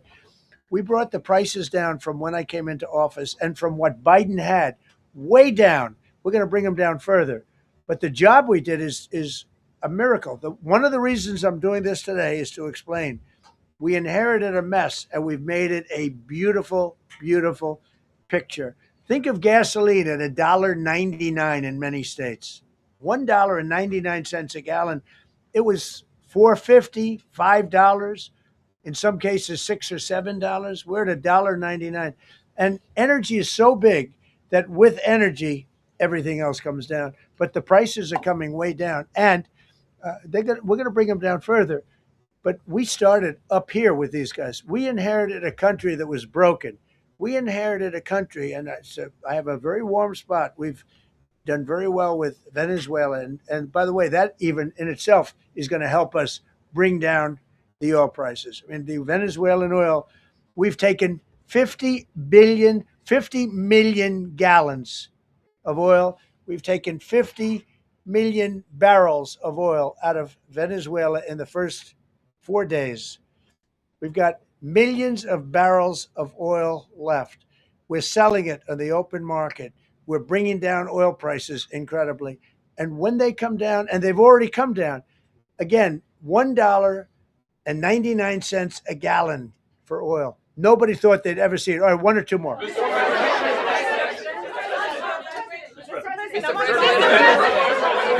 Go ahead, go. Yes. President, I want to ask you about Iran. Is the military option still on the table? And can you assure us that the killing in Iran has stopped? And when regard to the Peace Council, which members have to pay $1 billion? So with Iran, are you from Iran? No, I cover the White House. Where are you from? I'm Palestinian American. So with Iran, they were going to hang 837 people. And I let them be known that, and we let them know that if that happens, that will be a very bad day for them. And they decided not to do it. They didn't hang the people. I can't tell you what's going to happen in the future, but supposedly they've taken that off the table. But last week, they were going to hang on Thursday or Wednesday. They were going to hang, I think, 837 people. And they didn't hang anybody. So we're just going to have to see what happens with Iran. Is the military option off the table?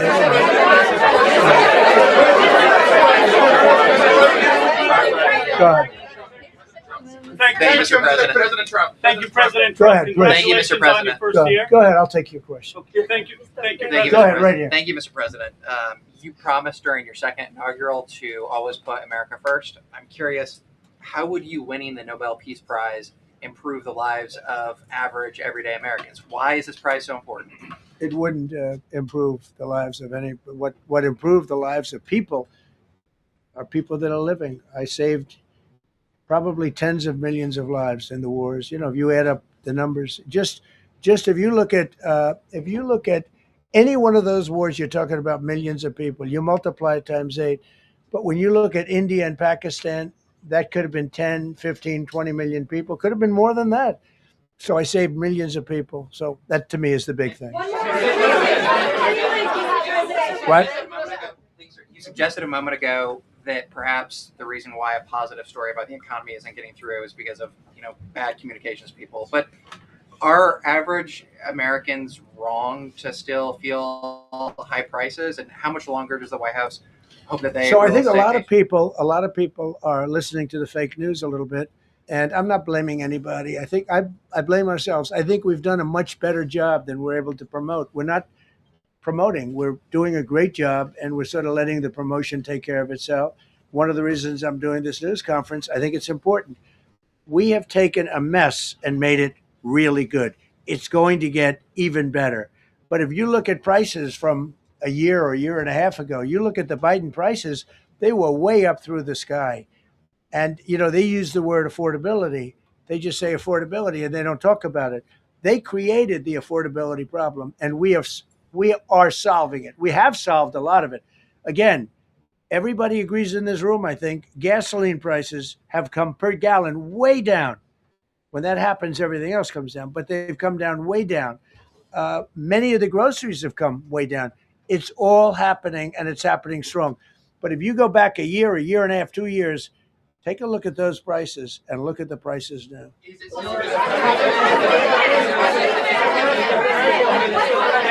Mr. President of Venezuela, you made a condition. Where are you from? I'm from Spain. Nice place. Thank you. You made a condition that the political prisoners should be freed. It seems that they are not being as fast as they promised in the beginning. Would that be an issue for the current government? They've agreed that they're going to let, I guess, most of them out. Depends on what they did, but they have released a lot of. Released a lot of political prisoners in Venezuela. Mr. President, earlier on last year, you had mentioned, you had indicated that you wanted to take back the Panama Canal. I know we've heard a lot about Greenland. Is that still on the table? I don't want to tell you that. Sort of. I must say, sort of. That's sort of. Okay, one more. Yes, blonde, blue. Yes, go ahead, ma'am. Go ahead with the blue, holding the computer. If a consequence of your determination to take control of Greenland is the ultimate breakup of the NATO alliance, is that a price you're willing to pay? You mean the breakup of it's very interesting. NATO alliance. So I think something's going to happen that's going to be very good for everybody. Nobody's done more for NATO than I have, as I said before, in every way. Getting them to go up to 5% of GDP was something that nobody thought was possible, and pay. At 2%, they weren't paying. At 5%, they are paying. And they're buying a lot of things from us, and they're giving them, I guess, to Ukraine. That's up to them, but they're giving them to whoever they're giving them to, but they're buying a lot. I think that we will work something out where NATO is going to be very happy and where we're going to be very happy. But we need it for security purposes. We need it for national security and even world security. It's very important. How about it? Thank you very much.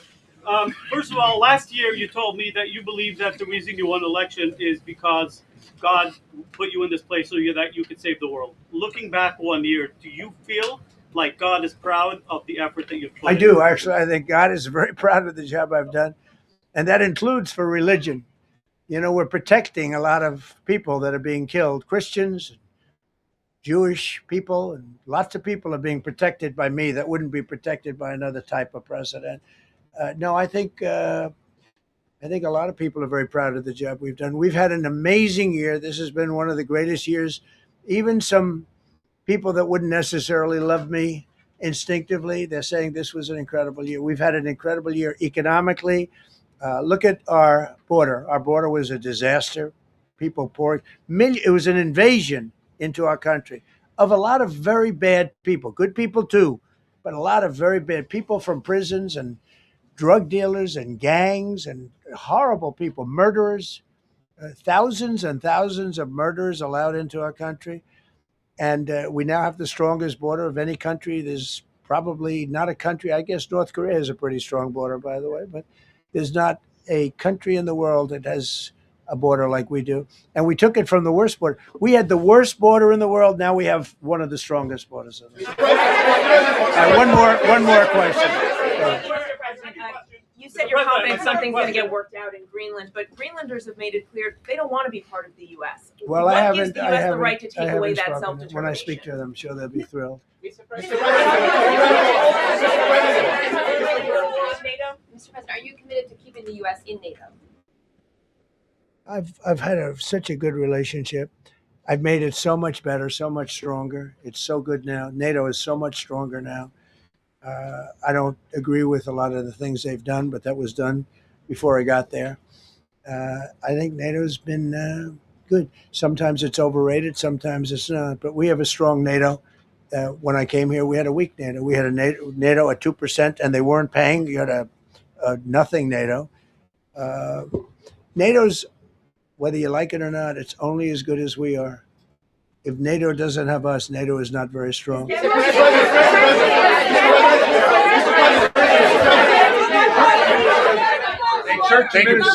no, behind you, please. Thank you, President Trump. Yes, go ahead. Really appreciate it, sir. We heard a long list of accomplishments from the last year. Could you cherry pick the top three? And then looking forward, what are your three most important priorities in 2026? So I think the building of a really powerful military has been a great achievement, and that would include the Venezuela thing. That would include the attack on Iran and the wiping out of the nuclear threat. I think that's been really amazing what we've done militarily. I think what we've done in business has been incredible. We have $18 trillion coming in. Plants are being built all over. Thousands of plants are being built all over the country. 18 trillion is a record. No country has ever come anywhere even close to that. I think that's a record. And I think that most favored nations for drugs is something that nobody thought they'd be able to get. Tariffs helped me there because the nations would have never gone along with it if I wasn't able to say, if you don't go along with it, we're going to put a 10 or 15 or 20% tariff on your nation. And they went along. And our drug prices are going to come down at numbers never even seen before, never even thought possible before. So those would be three things. Thank you. Thank you all very much. Thank you very much. How much did you pay freelancer? How was the game? Go Indiana.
In days gone by, the word protest meant to form or to give an objection. If you look up the original Latin word, protestare, means to give a testimony. That's what protest has always meant. However, words change their meaning over time, and such is the case with the word protest. Now it means to use force to change political opinion, to disrupt. That's the modern meaning of the word protest. And you don't have to take my word for it. You can go and look it up on AI. The modern meaning of the word protest: to disrupt, to object by disruption. Now, in the United States Constitution, the word protest does not exist. Look, I'll wait for you. When you open your handy dandy pocket Constitution, you will not find the word protest. You and I have always been taught that we have a right to protest or resist our government.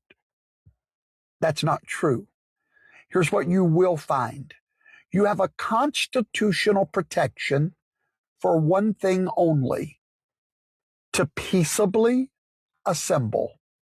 When you think of the word peaceably, what do you conjure up? Is it screaming, bullhorns, intimidation, or interference?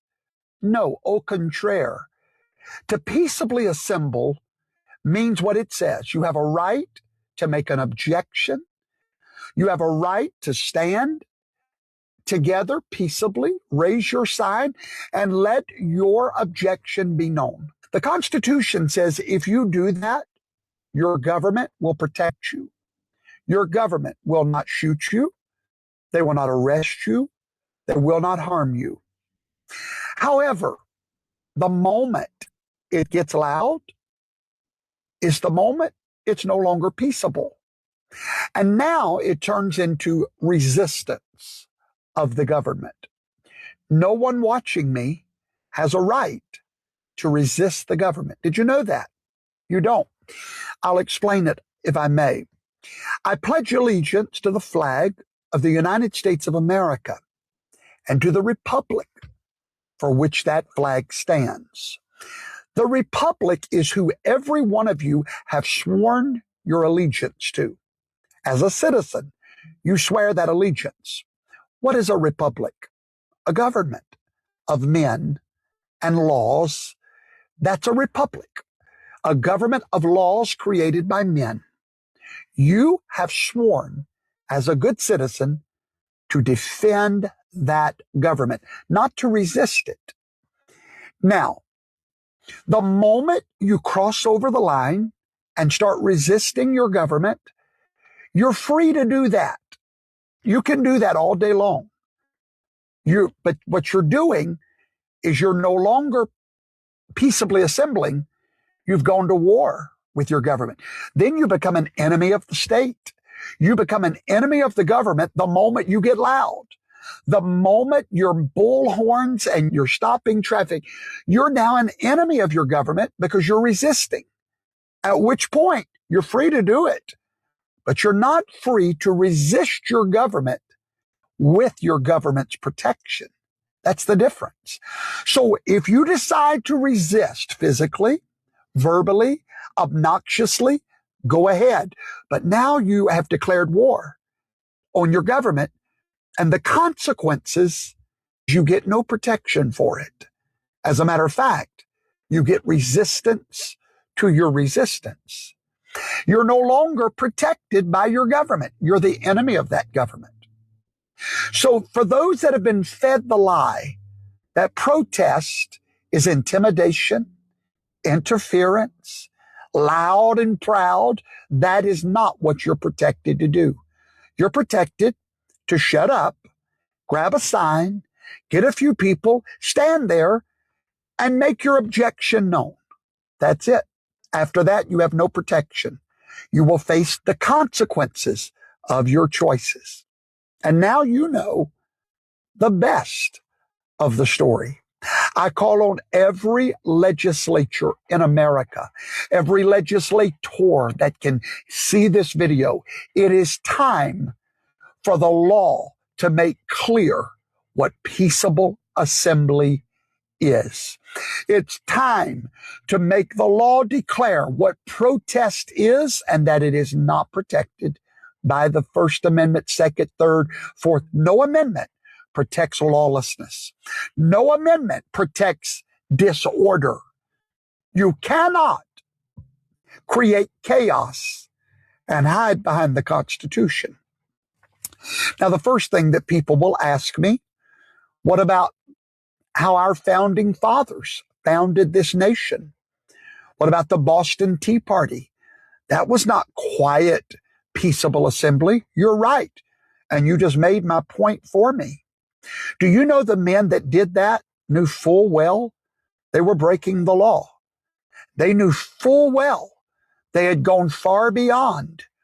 That's why they all wore masks and costumes, because they understood they were now resisting their government.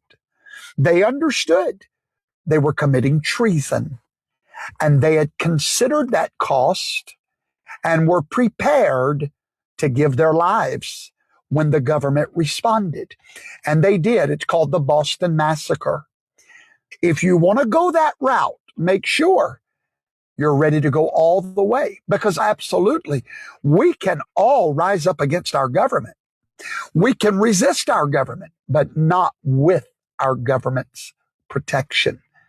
If you're going to rise up, you need to think long and hard about it.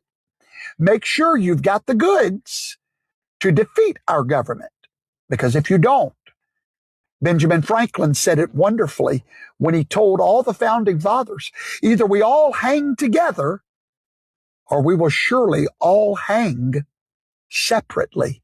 They understood you don't resist government. The Bible said the king bears the sword, not in vain. So to all of you that want to go out and protest, do it. Count the cost and know that you're not protected. You will face the consequences. Thank you for watching. This is Professor Toto, Have a great day.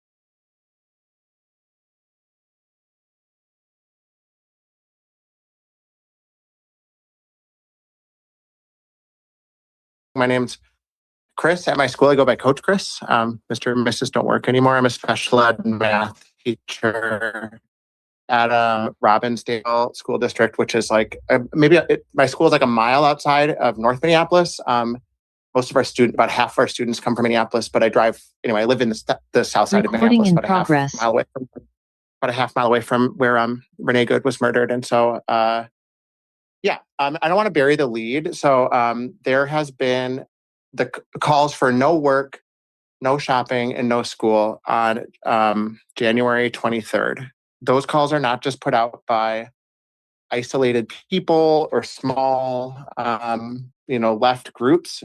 Those calls have been put out by major unions and organizations in the city, along with anarchists, socialists, everybody who wants to support this should be there and do it. The key point we want to get across to start is that what's happening in Minneapolis is not about Minneapolis. This is about crushing resistance to divide and rule tactics. I think, and what's happening in Minneapolis, like a defeat in Minneapolis makes it harder to win victories elsewhere, and a victory in Minneapolis could be the beginning of a movement that doesn't just stop Trump, which has a lot of terrible things right now, but just like rolls back this billionaire capitalist agenda fundamentally. And I think, that to me is something we want to talk to people about, that the attacks on immigrants now will be attacks on union activists later. They'll say, oh, you're a criminal. Send people to go get them. Same thing with trans people. It's just, they label you a criminal, and Fox News gets going, and then you're cooked. If you went into the rapid response groups that Lydia was describing, you would find hundreds of union members, but there's not a lot of experience acting as a class, doing things together to shut down production. That's new to people still. And so I think we want to make the case that this is the tool, this is the strongest tool we have. The whistles, yes. Protesting, yes. I was part of we chased away ICE in the north side a couple nights ago. You have to hit them where it hurts, and that's the pocketbooks. And no one's going to do that but the working class. The Democratic Party is not going to do that in the Senate. They're parts of the billionaire class. They represent their agenda. I think we really need to lay that point out. On the 23rd, I think first and foremost, in my opinion, I think being a socialist helps. I think people, if you're like, I am in this fight for the long haul. This is not just about immigration. This is about a lot of things that I'm upset with. They're all connected. We need to overthrow all of it. You might be a socialist. You should think about joining.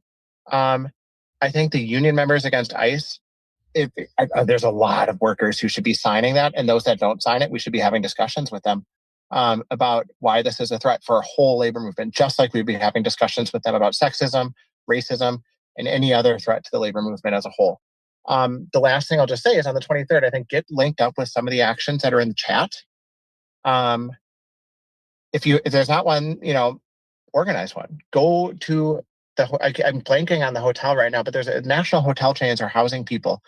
Go picket the hotel chain. ICE has rented all of the cars from Enterprise in Minneapolis. Can't rent a car right now. The Hilton. Go to the Hilton. Everywhere there's a Hilton. Go to Enterprise rental cars. Picket them. Say, hey, you're the cars that you rent out, they're the ones carrying immigrants to deport. Not even immigrants sometimes, brown people to camps. That's what this is. I think, I think there's a lot we can do. And I think if we don't do it, it's not going to get any easier anytime soon. What I have seen, and I'll wrap up here, like general strikes, big protests. Let's just step back from the general strike idea for a second. A whole city organized in rapid response groups who show up to deportations after a few minutes notice when it's 0 degrees. That is something that didn't exist until the movement demanded it had to exist, and then working people did it. But it's something that you couldn't have planned and couldn't have convinced people to do on a one-by-one basis over the last 5 years.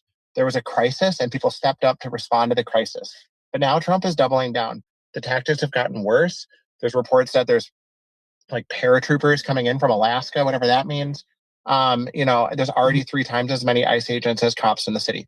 So I think now the movement has new challenges in front of it and new demands that the only way to push back against that is through mass collective action that hits the bosses where it hurts. You have to shut down the flow of profits to get them to back down.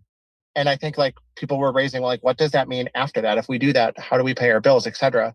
A general strike isn't just a thing to do to fight. A general strike, when we shut down the whole economy, we still need to run society as working people. If I shut down the school, kids still need to get educated. If we shut down the hospitals, people still are sick. If we shut down construction, people still need to build stuff. And so a general strike is the beginning of building a fundamentally new society. When we take power away from the bosses through a mass strike action, that is the embryo of a socialist society, where then we start to decide, how do we run our society in our own interests? And that's not like a lofty socialist idea. That's practically speaking how revolutions have happened in the past. First, you fight, you shut down the method, their method of production, the old oppressors' method of production, and then a new world is born. Thank you.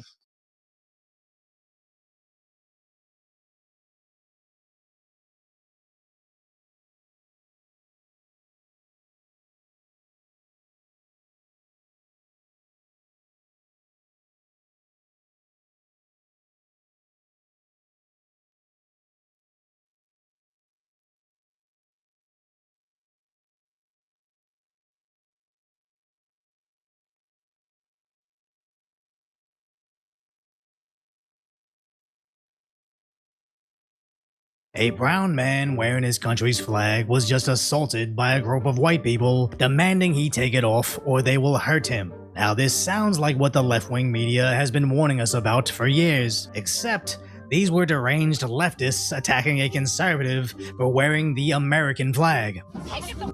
Take it off! Take it off! You're not going to! Take it off! It's going to hurt! Take it off! Nothing. Take it off!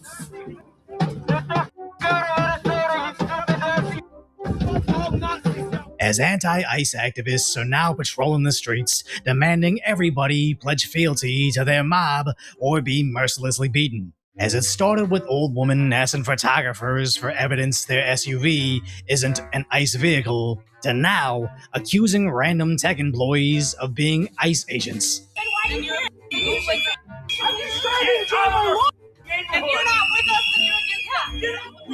We do custom apps for a whole bunch of companies around Minnesota and the country. Why are you filming us? Do I look like an ICE agent? Yeah, you look like Holy Christ. The way you guys are, I don't support ICE either. Then why do you care? Then you should. I'm just trying to enjoy my lunch. Even going after anybody that just appears masculine. Are you ICE? Do you like ICE? Say ICE! Say it! Say it! You ICE or nah? ICE, right? That's right. Say it proud. Say it proud. The subtle cell phones will never stop, as simply having a job informs them that you're not on the same side. As they try to use the power of the angry mob to scare you into compliance, just like that other left-wing movement that destroyed entire cities on behalf of liberal lies. But unfortunately, sometimes their mob beats members of their own team. Police! Let him up. Okay. He's one of us. Okay, good. I'm one of us. You all right, dude? You all right? Come on. He's one of us. How do we know? How we know? I was with him earlier. Why you get ran out earlier? I don't know. He's one of us. I'm with them.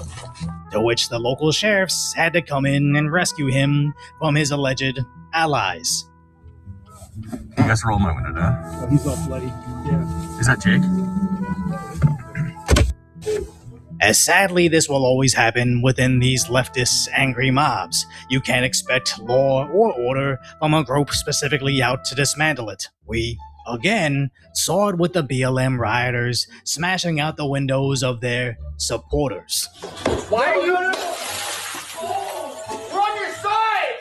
We're on your side! Holy But the naive idiots think they can thumbs up their way into safety, always eventually get harmed by the mobs they themselves helped empower. But sadly, sometimes the leftists get it right and actually attack who they're looking for.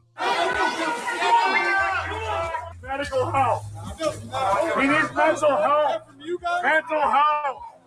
The bleeding is natural from Nazi ears!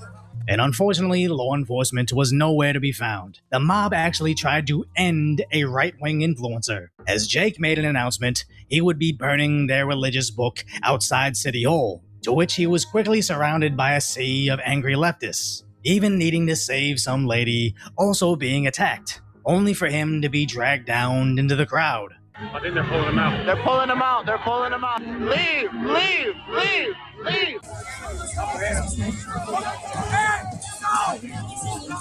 Eventually getting mercilessly attacked, where I can't show it here, but several videos captured him being beaten by basically everybody. And as he was eventually able to walk away, he reported he was actually stabbed by somebody, to which another angle shows if it wasn't for his vest, he definitely would have been ended. Now, of course, it isn't smart to go somewhere like Minneapolis to burn that book, but the same way I don't like it when someone burns the American flag, I still think it's an American right to do it. But somehow, in an American city, your freedom of speech is no longer protected, as the leftist mob will literally beat and try to end you, and it wasn't necessarily even to try to stop him from doing it, as even when he was fleeing, they kept beating him. That's him!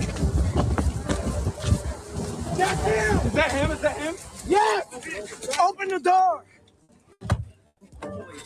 Oh my God! Drive! It's really disappointing that there were no police to protect him, and no one in Minnesota. If he used any two-way tools to defend himself, I wouldn't put it past the local DAs to put him in prison forever, solidifying that in deep blue cities, the leftist mob dictates your freedoms. Whether you're a right-winger practicing free speech, or you're a tech employee getting a coffee, the angry mob controls you. Now, at some point, Minneapolis police came out to dish out some light shoving. And even though the National Guard was seen just outside the city, it seemed they never were deployed, despite the reporting that there are now 2 Army battalions on standby, and they're likely going to need it as these activists are now arriving armed. I really hope this won't end in violence, but with how Governor No Balls Walls and Mayor Afraid fail to do anything, this will likely continue to get worse until President Trump is forced to intervene, which is exactly what happened with those other anti-ICE riots that went on for weeks over in LA, as so-called Minneapolis activists on hyper-left Reddit are telling each other to record farewell videos in the event they are ended, and they're actually doing it. This is a message from my mom. If I am executed by ICE officers today, it will not be because of anything that I did. This is a historical moment for me. And I don't know what's worse, that an information desert like Reddit, filled with bots and censorship, is telling activists, get out there in the streets even though your life is at risk, or the fact that these useful idiots are reading this astroturfed nonsense and saying, yes, I accept those terms. And that's not even the stupidest thing they're doing. Demoralizing ICE by telling them that you're going to sleep with their girlfriends is historical. It's called pulling an Axis Sally. Axis Sally was this radio personality during World War II who tried to demoralize the enemy by saying things over her broadcast. It was all Nazi propaganda, but the Allies hated her. So let's all think about pulling an Axis Sally and telling ICE we're going to their girlfriend. For a group that's allegedly fighting fascism, they really use a lot of fascist strategies, as I don't want to be too mean and say, I have yet to see a single lady at these anti-ICE protests that I would be worried about them stealing our wives, because that detracts from the fact that they call their right Nazis, then turn around and get giddy about doing exactly what the Nazis did to Americans. You'd think they'd realize the irony, but that would require thinking, and they don't get to this point if they knew how to think. So if you appreciate my concise, light-hearted commentary on the tragic status that is today's reality, hopefully I've earned your subscription and you'll subscribe to Decoy.